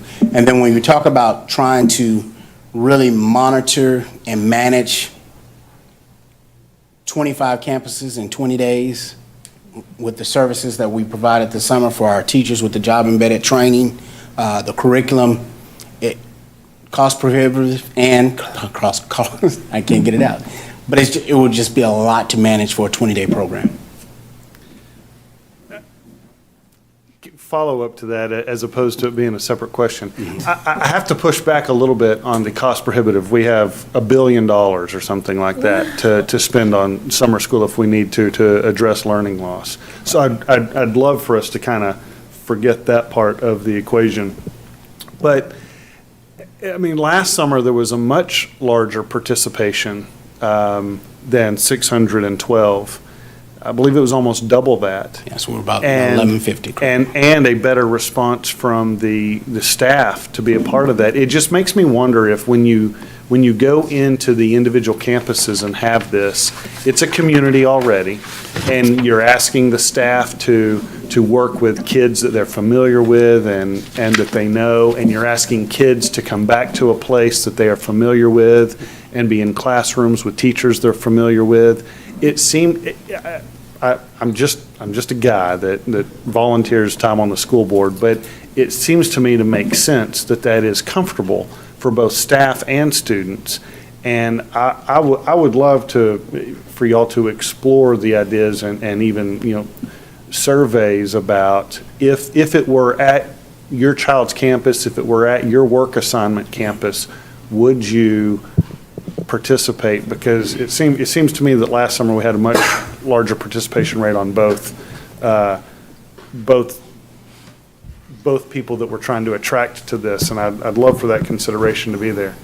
The other thing is so a significant decrease in the RIT scores in both reading and math, as far as overall 43% declined in reading and overall 33% declined in math. That's hard for me to understand. Could you explain that a little bit? How can a kid go to 4 more weeks of school and come out apparently not as well off as when they started? So when we talk about the NWA's and the RIT score, what happens for that student, the program sets a standard for the student, and there's a trajectory going upward for that student. So every time they take the assessment, the expectation is that they have more growth. And so, as I stated earlier, although we have 43%, when you looked at individual students, a significant number of that 43% were within 2 to 3 points of not declining, of staying the same. So almost as though margin of error. Almost. When I talked to Dr. Cummins and we looked over the data, that's what we saw with a number of those students. Okay. So I actually had a question related to that, and so since Jeff asked it, I want to make sure I understand it in my mind right. So when they tested in the spring, the goalpost was on the 30-yard line. When we tested them after summer school, it's now on the 40-yard line, right? So they're it's further along, and they were just shy. Correct. Okay. Ms. Hatter? Okay. Oh, then I'll come back this morning. If you don't have the answer now, that's fine. It is just about the return on investment of summer school with the number of students we are serving versus how much we are pushing out. It's just something to come back later with, or just send me an email, but that is my question, so it doesn't need it. You have it. So that was Come one of the through. questions I asked myself that I thought someone would ask on the board. So what I have here was the projected budget that we mapped out to see what it would potentially cost us to manage a program with 1,500 kids. And so the projected budget at that point was 1.3 million. Say it again, please. 1.3 million. And then the return on investment, meaning learning student achievement? Is it? And again, if you need more time to review, I'm not expecting an answer. Okay. Thank you. Thank you. Okay. Thank you, Ms. Hatter. Ms. Morning? I wanted to follow up on what Jeff said too. So that was the question I actually had about like figuring out why they didn't attend that whole time. So is it possible for like a survey could go out or try to get that kind of information? Yes, we have the attendance records of all the kids. It would be easy for us to just identify those kids at their home school and ask the school to provide the survey to them and get the information back. Because this is another genius idea I just had. What if we gave an incentive, right? Free groceries. So I'm glad you gas said cards. the incentive. We did have incentives for summer school. Where were they? They participated in field trips. We did have a field trip that last week for those who attended and took the test. Each school had their own little separate activity. One group went to the movies, one group went bowling. So we did have activities for the students. Well, not for the students, for the parents. It's just an idea to explore. I think maybe one day we can find a 7:30 to sponsor. 5:30. We had your kid for 20 days. Well, it sounds like we need to do a little bit more. So I'm just, hey, let's team up with Harvest Foods and get some gift cards out to these families for some groceries. Thank you, Ms. Morning. Other questions for Mr. Smith? I have a general question about the calendar. So the state has shortened the school calendar, am I correct? What they've done is they've gone back from. Shorten the summer. Well, Not so what they exactly. did, the original law was we couldn't start before August the 22nd. Then when they got the pushback from the state, we had already approved our calendar and we made it very difficult for us to change, but then they allowed you to start earlier. So next year, we get to start earlier than we did this year. We start earlier for the 23, 22, 23. 23, 24. 23, We go back to. Okay. Yes.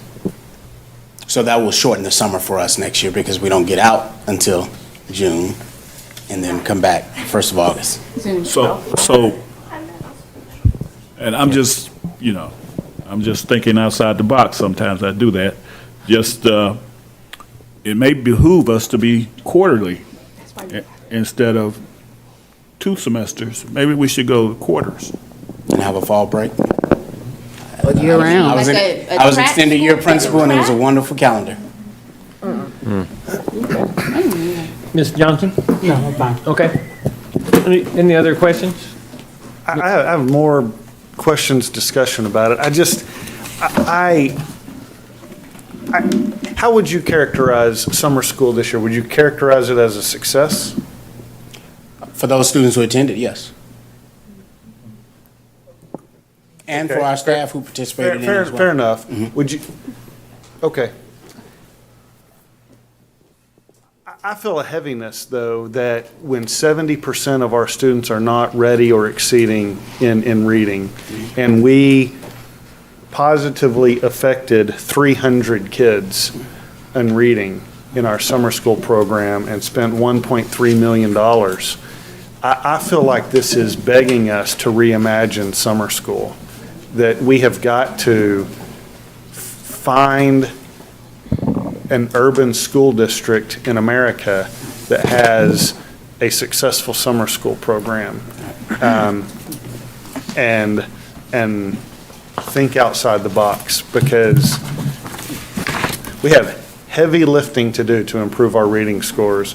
We have, I realize that it's not really unlimited, but we have a whole lot of money available to us to do things. We can get creative and we can make things happen so that we can affect more than 300 students in a positive way in their reading and math scores. So I do understand that, but I do believe that we were very effective in providing support for both our students and staff this summer. And we were outside the box in our approach with the job-embedded training for our staff, as well as the opportunity for our students to really enhance their basic literacy skills, which then makes them a better reader. Obviously, 20 days, yeah, it's 20 days compared to 178 days we have during the school year. I think it's a fair question to say we need to look at other opportunities, other ways that we could deliver that. But I do want to remind you that we did have a little over 4,000 students who were recommended for summer school, that were invited to summer school. Well, it seems to me there should have been close to 15,000 students invited to summer school, K-12. But point's well taken that the response from families is not strong enough to create the demand for summer school. I suppose I would piggyback off what Ms. Morning has to say then, that creating incentive for those families to participate might need to be creatively thought through. But I was concerned last spring as the numbers were not appearing to stack up, that we were going to have the participation rate that we had the summer before. I felt as though the summer before was a better approach. I would like to see us not just get in a rut of this is how we do it, so this is what we're going to do next year, and it's going to be what it's going to be, and blame it on the families. They have a role to play in this, but we have to, in my opinion, get a little stronger in what we put out there for them. Ms. Hatter, you had one other comment or question? Yes, okay. This goes back to what I believe you talked about with the Tier 1 instruction. I can't think of what is time. It's all together to me, this conversation. But I know you guys were exploring Tier 1 instruction and how you guys will deliver that will possibly have an impact on the number of students identified for summer school, are having to utilize summer school. And then I know you're going to, at some point, research and get back to us on the return on investment.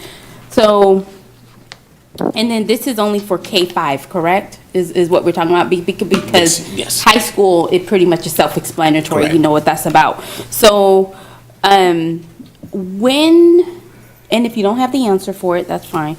Have you guys already started exploring, looking at how would you reimagine Tier 1 instruction? That's a great question. Actually, that is I wrote it down. That is what Mrs. Manning and Mrs. Beasley were working on today, and we'll be working on tomorrow. I don't know if Ms. Manning, you want to talk about the Tier 1 training today?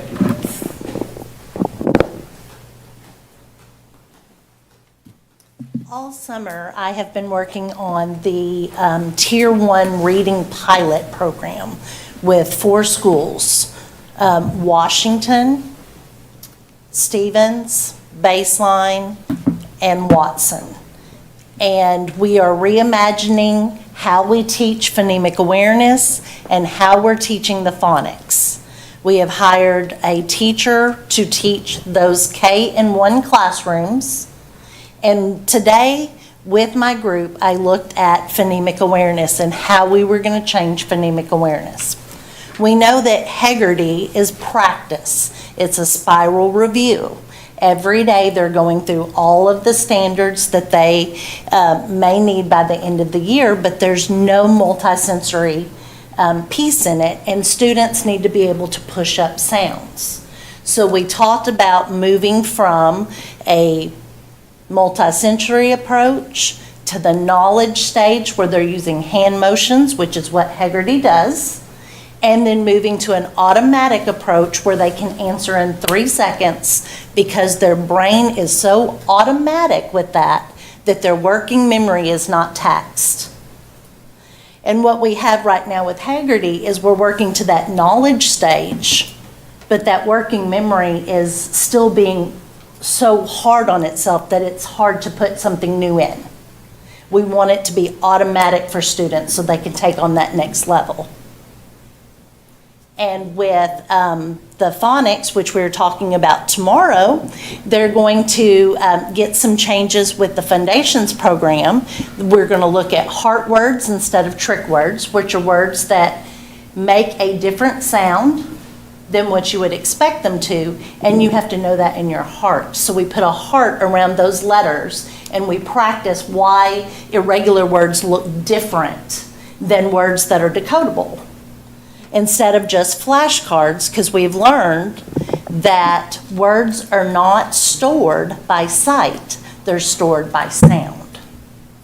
And so making a few different changes within the curriculums that we're already using and tracking that data progress with those 4 schools for kindergarten and first grade. Thank you. I think I'm going to hold off Mr. Smith because this is an important thing. This is a teaching and learning thing, which is something we need to talk about, but we veered away, I think, from our focus on summer school. But we may need to come back to this. And board members, I would say to all of us, we have spent a good deal of time tonight talking about teaching and learning. We've talked about graduation and having the kids who don't graduate. We've talked about summer school. This is much the business what we want to be about. But I want to help us to stay focused here and come back to that really good work. Right. Perhaps another time. That is just an example of how we're reimagining and thinking through what we used in summer school. Thank you. Can I just say one thing? Yes, Ms. Johnson. I just want to say I appreciate the summer staff. Whether you reach 300, 900, or 1,000 kids, you reached them. And that's a good thing because that 300 is going to tell another 300, and the program will get better. So let me say, I think you guys did a great job for the 300 that you did reach. We can't save them all at the same time, but I do appreciate you. Thank you. Could I ask one more question, kind of specific to her, Ms. Hatter bringing up the tiers?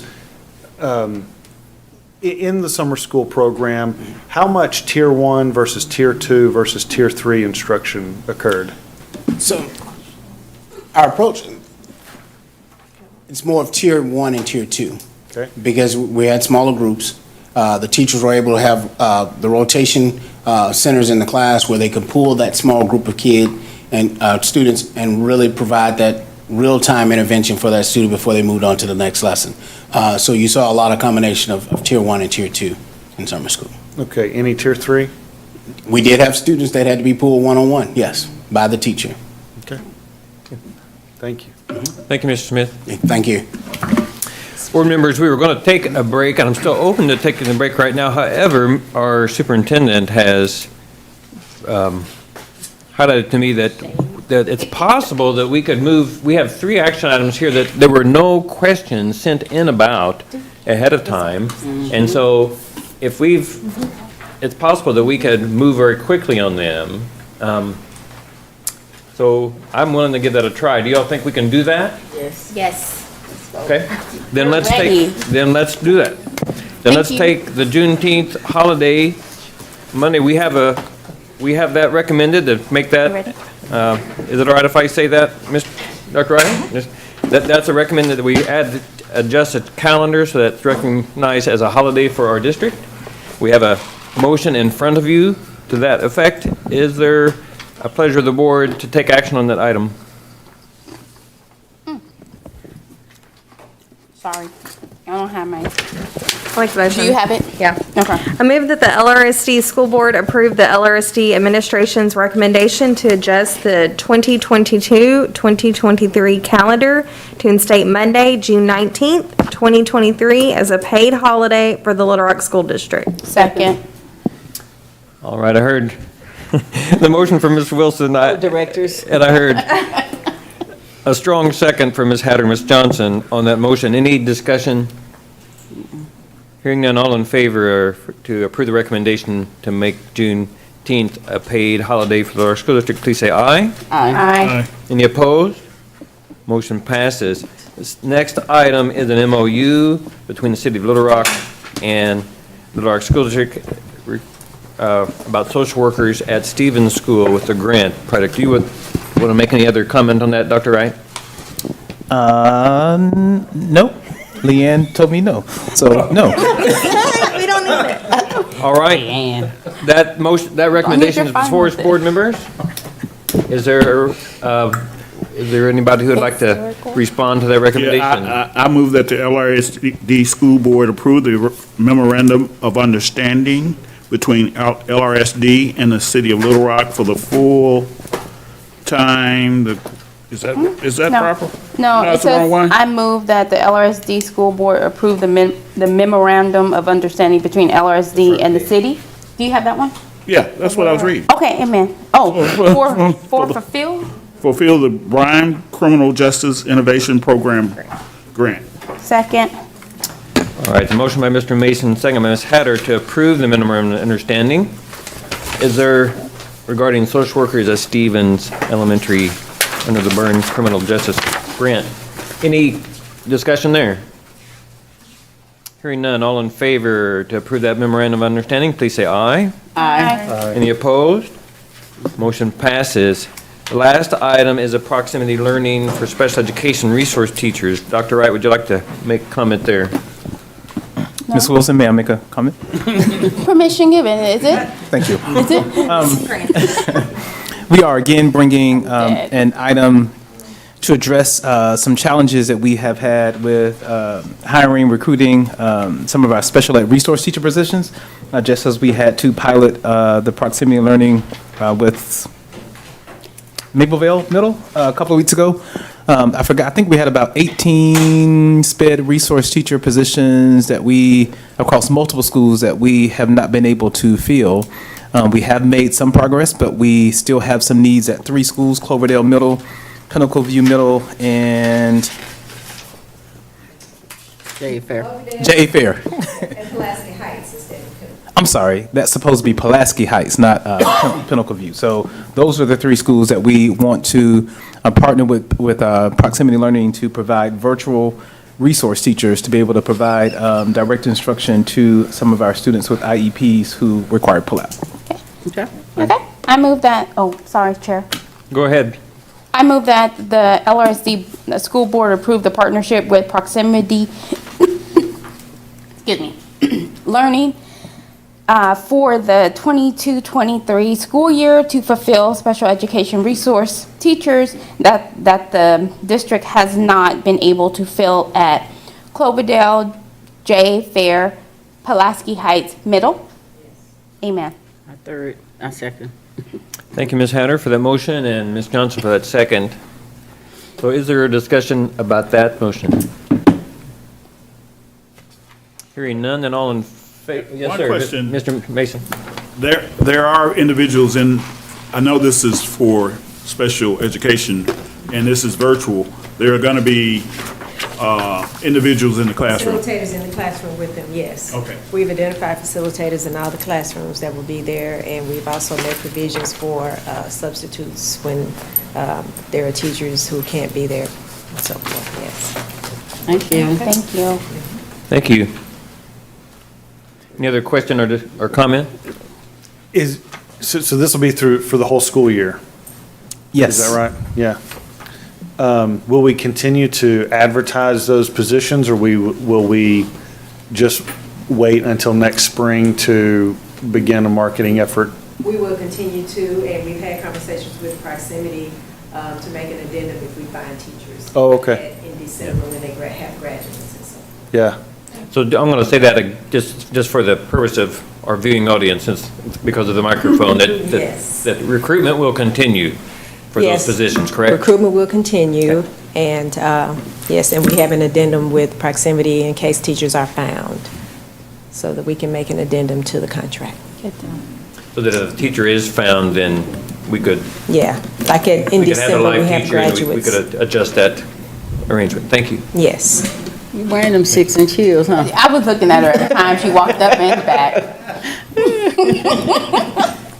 Your esteem is growing, Ms. Steele, if it's possible, I think, it's right. Is there any other comment or question? All right, hearing none. All in favor to approve the partnership with Proximity Learning for the upcoming school year for special education resource teachers? Please say aye. Aye. Any opposed? Motion passes. All right, school board members, we are making progress. It's 7:40. Let's come back at 7:50. We're going to discuss agenda items. We don't have a formal agenda. We're trying to take advantage of the discussion we had before, but we will talk about items we're going to have to look at it, and then we'll have an executive session, and that'll close out our business. So let's take, well, 7:41, let's come back at 7:51. I just took one of your minutes. Let's take a 10-minute break.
board meeting.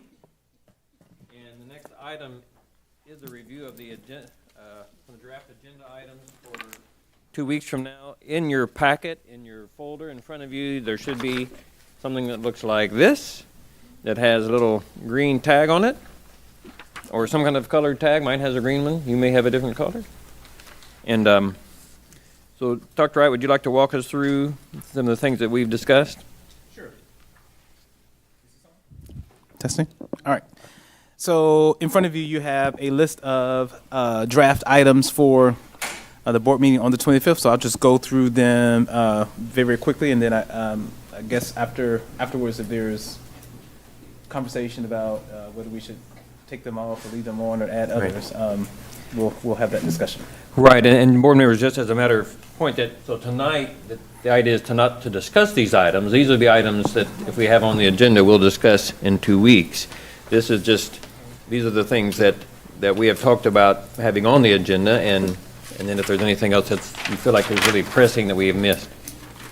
Okay. So the first thing is the academics team have been working on the revision of the board goals that we discussed during the retreat a couple of weeks ago, and so we'll be bringing those recommendations back to the board in addition to a brief presentation from Ms. Goody and members of our team to kind of just detail how we plan to orchestrate and detail our work in the district to align to those board goals. And again, these are in no particular order. Then we have those 2 personnel policies that we still need to come back and revisit. At our last meeting, the classified personnel employment, I believe that was 8.13, and we ended that conversation with members of the board has stated that they wanted to explore additional options or other ways of looking at that particular policy. So you were charged to email those options or your language or your wording to Mr. Walker so that we can have additional options to look at for 8.13. And then the other policy was 1.22, dealing with the recording of board meetings. And you can see the revision of the language that we changed, and so this will be the second reading for that. We need to make some decisions regarding ARP ESER 3. As you know, the legislature, ALC, made a recommendation that a portion of districts' ARP ESER 3 funds, they made a recommendation that we use it for retention incentives for teachers, $5,000, and for classified staff, $2,500. And so we have a couple of options that Department of DESE has given districts, and we need to respond, but we just need to have that conversation with the board to determine what our plan of action would be for those funds. And then you see, I provided some narrative with a couple of the options that we're considering. The next item. Dr. Wright, if I could interrupt for just a second, on that one, would we anticipate that the administration will come to us with a recommendation on that issue? Yes, and prior to this being printed, after this was printed, Mr. Bailey has provided figures so that I can attach bottom line money figures to each one of these options so that we can see what the financial implication would be for each of the options that are on here, but we will make a recommendation. Okay. Thank you. The fifth item is just an update on free and reduced lunch registration data. We know that parents had to actually complete forms in order to qualify, and we just wanted, I think a couple of members or someone requested just an update to see where we are with families completing that application process. And so that would be just merely for information purposes.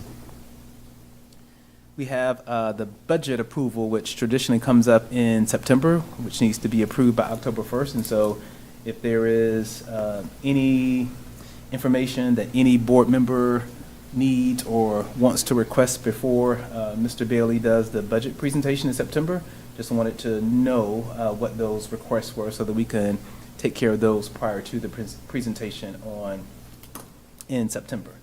And so that's not necessarily a board agenda item, but if you have some needs or some information that you would like to have before he does the budget presentation, if you can email that to me or him prior to September so that we can address that.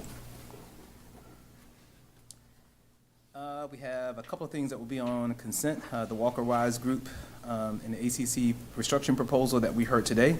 And of course, if you have any questions or concerns, please email those to me between now and the next meeting so we can make sure that we get those addressed. Of course, we have routine personnel actions that will be on the consent agenda.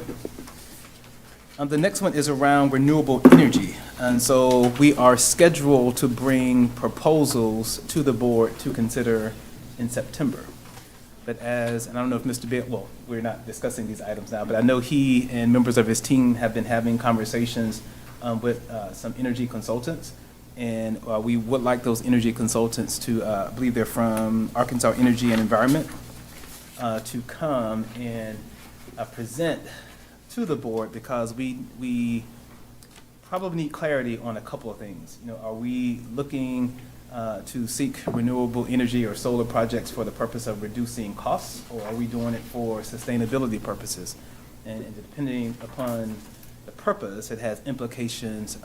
There's different implications depending upon what the board's intent was. And so we just want to make sure that the energy consultants provide information, informs the board on what would be the implications if we're doing it for cost-saving purposes or if we're doing it for sustainability purposes, and just to make sure that the board is clear on what the implications will be regardless of which way we choose to go. We just need clarity from the board so that when we bring proposals, we want to make sure that the proposals we're bringing is indeed what the board wants. In a simple way, what I'm trying to say is we've learned more than what we probably bargained for as we've been talking to individuals. And so we just want to make sure that the board is 100% crystal clear what the implications are for moving towards solar energy if we decide to do so, and for what purposes. And then the next item, we're going to, are we postponing that one? Yeah, we talked about that, board members, that this would be one that we want to have some more information on, that we want to talk about, that there are questions about our vacant buildings, that schools we've closed, and about where are we on repurposing those, selling those, and so but we need some information in order to have an informed discussion about each one, about do we have proposals for them? Do we have offers for them? Do we have suggestions from the administration or from the community? And then we could do that. So we may not be ready for that in 2 weeks, but we need to talk about that. Okay. And then the last one is regarding a decision on Hall Magnet STEAM High School. We know that the board gave Hall a 3-year commitment, so this will be beginning year 2. And in speaking with Principal Cooper, one of the big concerns is she has done a great job, especially this year, of recruiting students to come to Hall. But there are some concerns on behalf of some families who don't want to begin sending their children to Hall for high school, and then we make a decision a year or 2 from now to close the school, and so their kids will have to begin high school after they've already started. And so I think the consensus from she and I is that whatever decision that the board makes, it probably needs to be made before the end of this school year, so that we can have adequate time to plan for whatever the future of Hall will be. And so we just want to start thinking about that now, and not waiting until, I don't think it would be fair to wait until year 3 to make a decision, because it's kind of hard for the staff and her to sail the school and make plans for the school's continuation if we don't know if that's going to continue or not. And so we just want to begin having those conversations and make sure that we make a decision before the end of this year. And one of the things that I really want to do is she has, at my request, she has formed a group of parents, staff members, community members, alumni, and I really would like to engage that particular group to think about the Hall situation and allow them to bring options to us to consider for Hall before we make a final decision. But I just want to put this on everybody's radar now, because I do think whatever we do, we need to make a decision before the end of this school year, so that the staff and the community and the families will have adequate time to plan and make adjustments for whatever adjustments they need to make. So just to add to that, board members, I think that, to be clear, we're not asking for any decision, in 2 weeks about that. We're asking, I think, for us to start the process of thinking about what kind of questions would we want to have answered in order to be able to make a decision for the future of Hall? What are some suggestions of things like, well, I think we should include this as part of our considerations, or, if we could at least begin that conversation. So I think we would be looking at having a limited conversation, but a beginning conversation that would help us be on that way to eventually having a better decision later on. Is that fair? Yep. I think a big question would be if Hall continues, like what is the target population or the target number of students that we want to see them reach? What is a student enrollment that will be not cost efficient, but will make sense in terms of being able to fund the school? And we know we're not going to get 1,000 students, but with a 400 student high school or a 500 student high school, provide the funding that we need to provide adequate programming. And so those are the types of questions we need to clarify, and again allow the community to be a part of this process and helping us to think about the future of that school.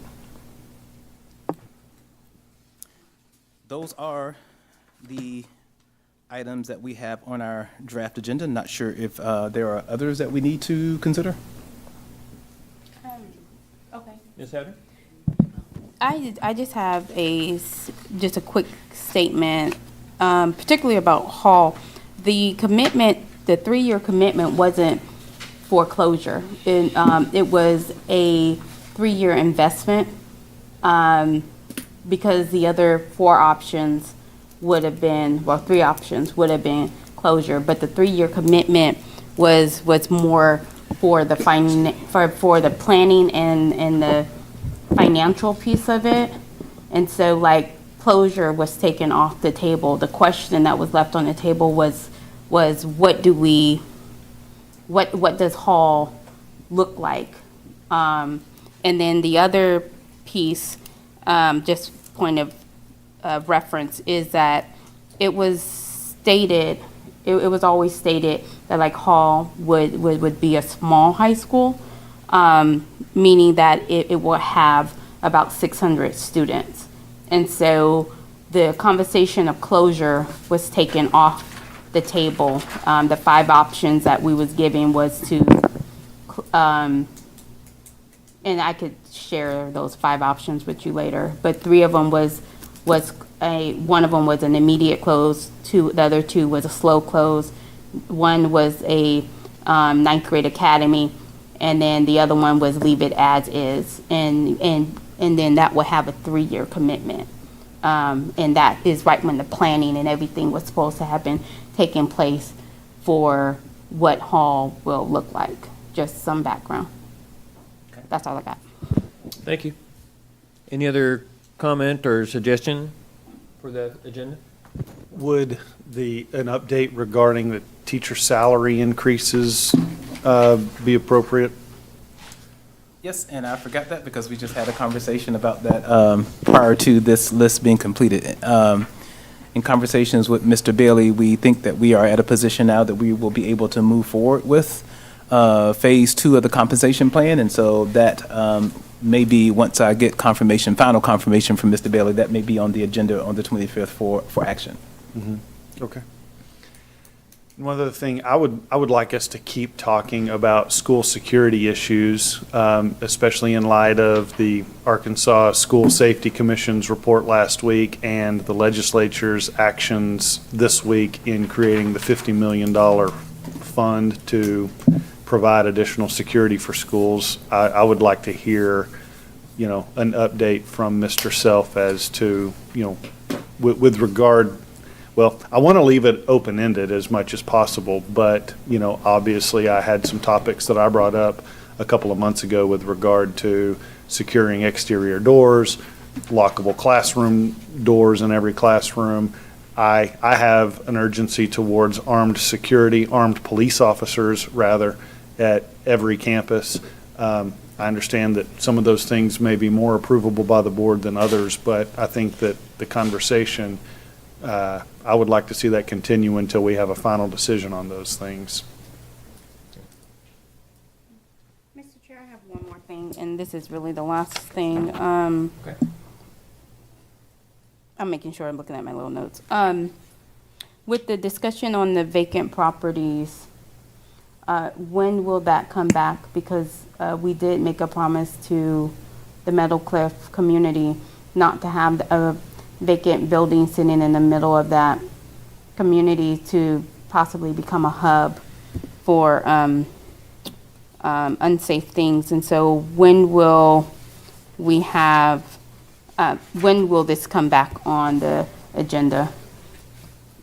Because the hope was that either the district would, have move staff into that building or do something with that building, or something. And then I guess David O'Dott is that building that is on the market? Is that building on the market? Dr. Wright, do you think that September we'd be able to get a full report on each property and where we stand? I think, yes, even before then, what we talked about in terms of what we needed to do before we have the discussion, just having identified what all of our vacant properties are and what they're currently being used for, we can get that done quickly, and then be prepared for the full discussion in September. Okay. Thank you. I believe, Mr. Bailey, isn't there an offer for Dodd? Yeah, I don't think we want to go into all that tonight. We want to wait. Thank you, Mr. Wade. But, we may have an offer, but that's something we can give a feedback on, if that's all right, Dr. Ray? Okay. Could I ask, Mr. Chairman, when can we expect a final report on ACT Aspire results after data cleanup and all that stuff, after appeals have been made? When will we know something about that? I need to check the timeline. They have not released anything other than the preliminary scores they released a couple of weeks ago, so they haven't calculated growth or several other things. So I need to check the timeline to know for sure. If that were to come out between now and the next meeting, could that be kind of a contingent item on the agenda that we would discuss it at the next meeting? Sure, we could prepare a report to provide to the board prior to the meeting if the information comes out before then. Okay. Thank you all. Any other thing that feels pressing for in 2 weeks? Or pressing for the fall that we need to keep on the list to consider? I don't know, is teacher recruitment, are we going to continue throughout the year to try to fulfill vacancies that we have for the district? Absolutely. Absolutely. Okay. And we know that sometime in the fall we'll have our RFP coming back about the marketing, because we talked about that. They're going to reissue that, and then would anticipate having an executive session on the agenda for 2 weeks from now too. Anything else? Mr. Bailey, it looks like you want to have another thing. Come on up and speak. This is the time. Good evening, everyone. Under the security update we're going to give, we should have an SRO contract, I believe, available and ready for action. We just got a draft back, I believe, today, and we had just some slight tweaks, so that should come back. And we were hoping to do maybe a strategic, introduction presentation. That's the crisis alert. If we want to decide that was something Mrs. Self talked about as well, so maybe a 10-minute, 15-minute presentation. So I know, Mr. Bailey, I know we're waiting to, as Dr. Wright said, to get other questions or feedback regarding the budget. I wonder if we would go ahead and tentatively plan on having a presentation on the agenda meeting night, so that we wouldn't have the presentation on the same night that we're trying to vote. That we'd have to be able to have plenty of time to digest and take it in, and a big part of the budget is going to be on the year 2 raises. Okay, we can move forward with that, so that's going to be kind of the jumping off starting point. Okay. For us too, so. Thank you. Thank you. Mr. Chair, at some point will LRPD SROs come before the board and speak about their experiences, their best practices? What do they see to the board, just as all of the other partners we have in our district come before us. If the board wants that, I think we would do that. Yeah, well, Sounds like there's several people who'd like that. Yes. Okay, I'm seeing several nods. Okay, On the 25th? no, just Soon. Agenda meeting. yeah, it will be definitely an agenda meeting, so September agenda meeting if possible. You think that juvenile delinquent data will be ready by then? Yes, that's when it was, yeah. Oh, that would be perfect. Yeah. Okay. All right, so we will be looking at that. We've got with the budget and the SROs, juvenile delinquent data, the solar thing. I think we'll just want to take a look at, see how busy, how full. I mean, none of these, all these are important. I just want to make sure that we're looking at planning ahead. We may have to say, okay, this is the most pressing one. We'll take in September, and we're going to have another one in October, but not to lose track of it. So thank you. Thank you. Anything else? All right. Thank you all very much for that. This would be helpful. We'll be back with you. Obviously, we'll be back with a full agenda to review. We are now to executive session, and where we, for personnel matters and an update on the superintendent evaluation. So the floor is open for a motion for that. Move that we go into executive session to discuss a personnel matter related to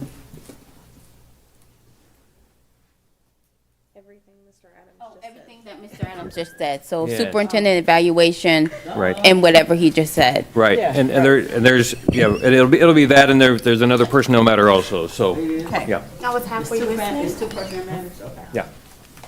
Okay, and a second to that? Second. Second? All right, all in favor, I. go into executive session?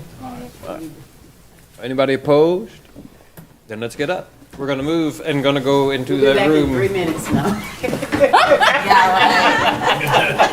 Won't take us long. Right. They know better.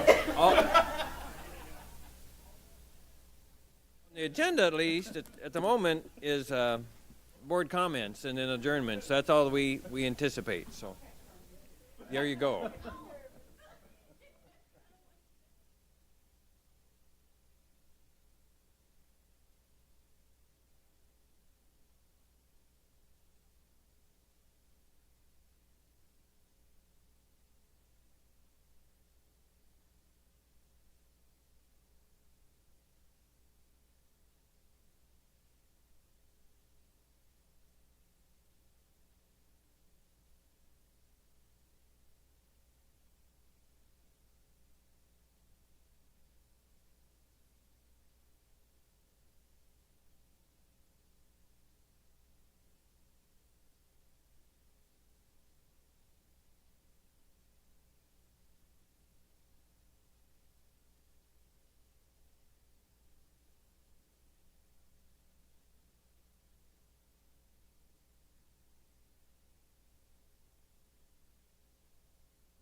All right, board members, the screen has changed. We are back from the executive session where no action was taken. If there's no objection, then we will exit executive session. There's no any objection to exiting executive session. All right, then we are out of that. We are back to our agenda, and our agenda is board comments and adjournment. So are there any board comments for the good of the whole? Testing. Hey, well, I just wanted to say today has been such a wonderful day, and I wanted to go ahead and shout out Dr. Wright. I heard that the convocation was really great, and I did get to tune in. The guy that y'all brought, he was really nice. I don't think I ever watched something like that and been entertained and learned something from it. And also, it was this past weekend too. What? Dr. Wright, Dr. Owa, and Dr. McGee, they were honored at the Arkansas Superintendent. Something. I forgot what it was called all the way, but they were honored this weekend, and it just made me feel so proud because I looked up there and I was like, wow, you know, those three of our people. So the Little Rock School District, we set people up for excellence, and I'm looking forward to going into this new school year. Thank you, Ms. Morning. Other comments for the good of the whole? I just have one. It's just a shout out to a Don Roberts student. Help me with the name. Is it Sequoia? Over at Don Roberts, she have created an app for music, and so people can connect. And she's waiting on globals, and then Google will. And then right if she is selected, she's in the running to be sponsored by Google Play with her app, and so that is phenomenal. And that's what reimagining our LRSD with the coding and the article is really good if anybody haven't read it. So yeah. All right. Thank you, Ms. Hatter. Other comments? I think so. As a team of 10, you certainly are. I just want to give a shout out to our communications team. Over the last 2 weeks, we've had 4 community meetings. We've had convocation yesterday. They have been working every single day and night to Pam and all of your team. I just want to say thank you. Appreciate all your hard work and dedication to making great things happen as we reimagine LRSD. Thank you. Thank you. Any other comment? Are you moving for adjournment? Absolutely. Ms. Callaway, do we have a second for that motion? Second. Any discussion of that motion? All in favor? Let's say aye. Aye. Let's go to bed. Let's go home, go to bed. 8:57, y'all. All right. Good job, board. Thank you. If people don't want the Recording stop.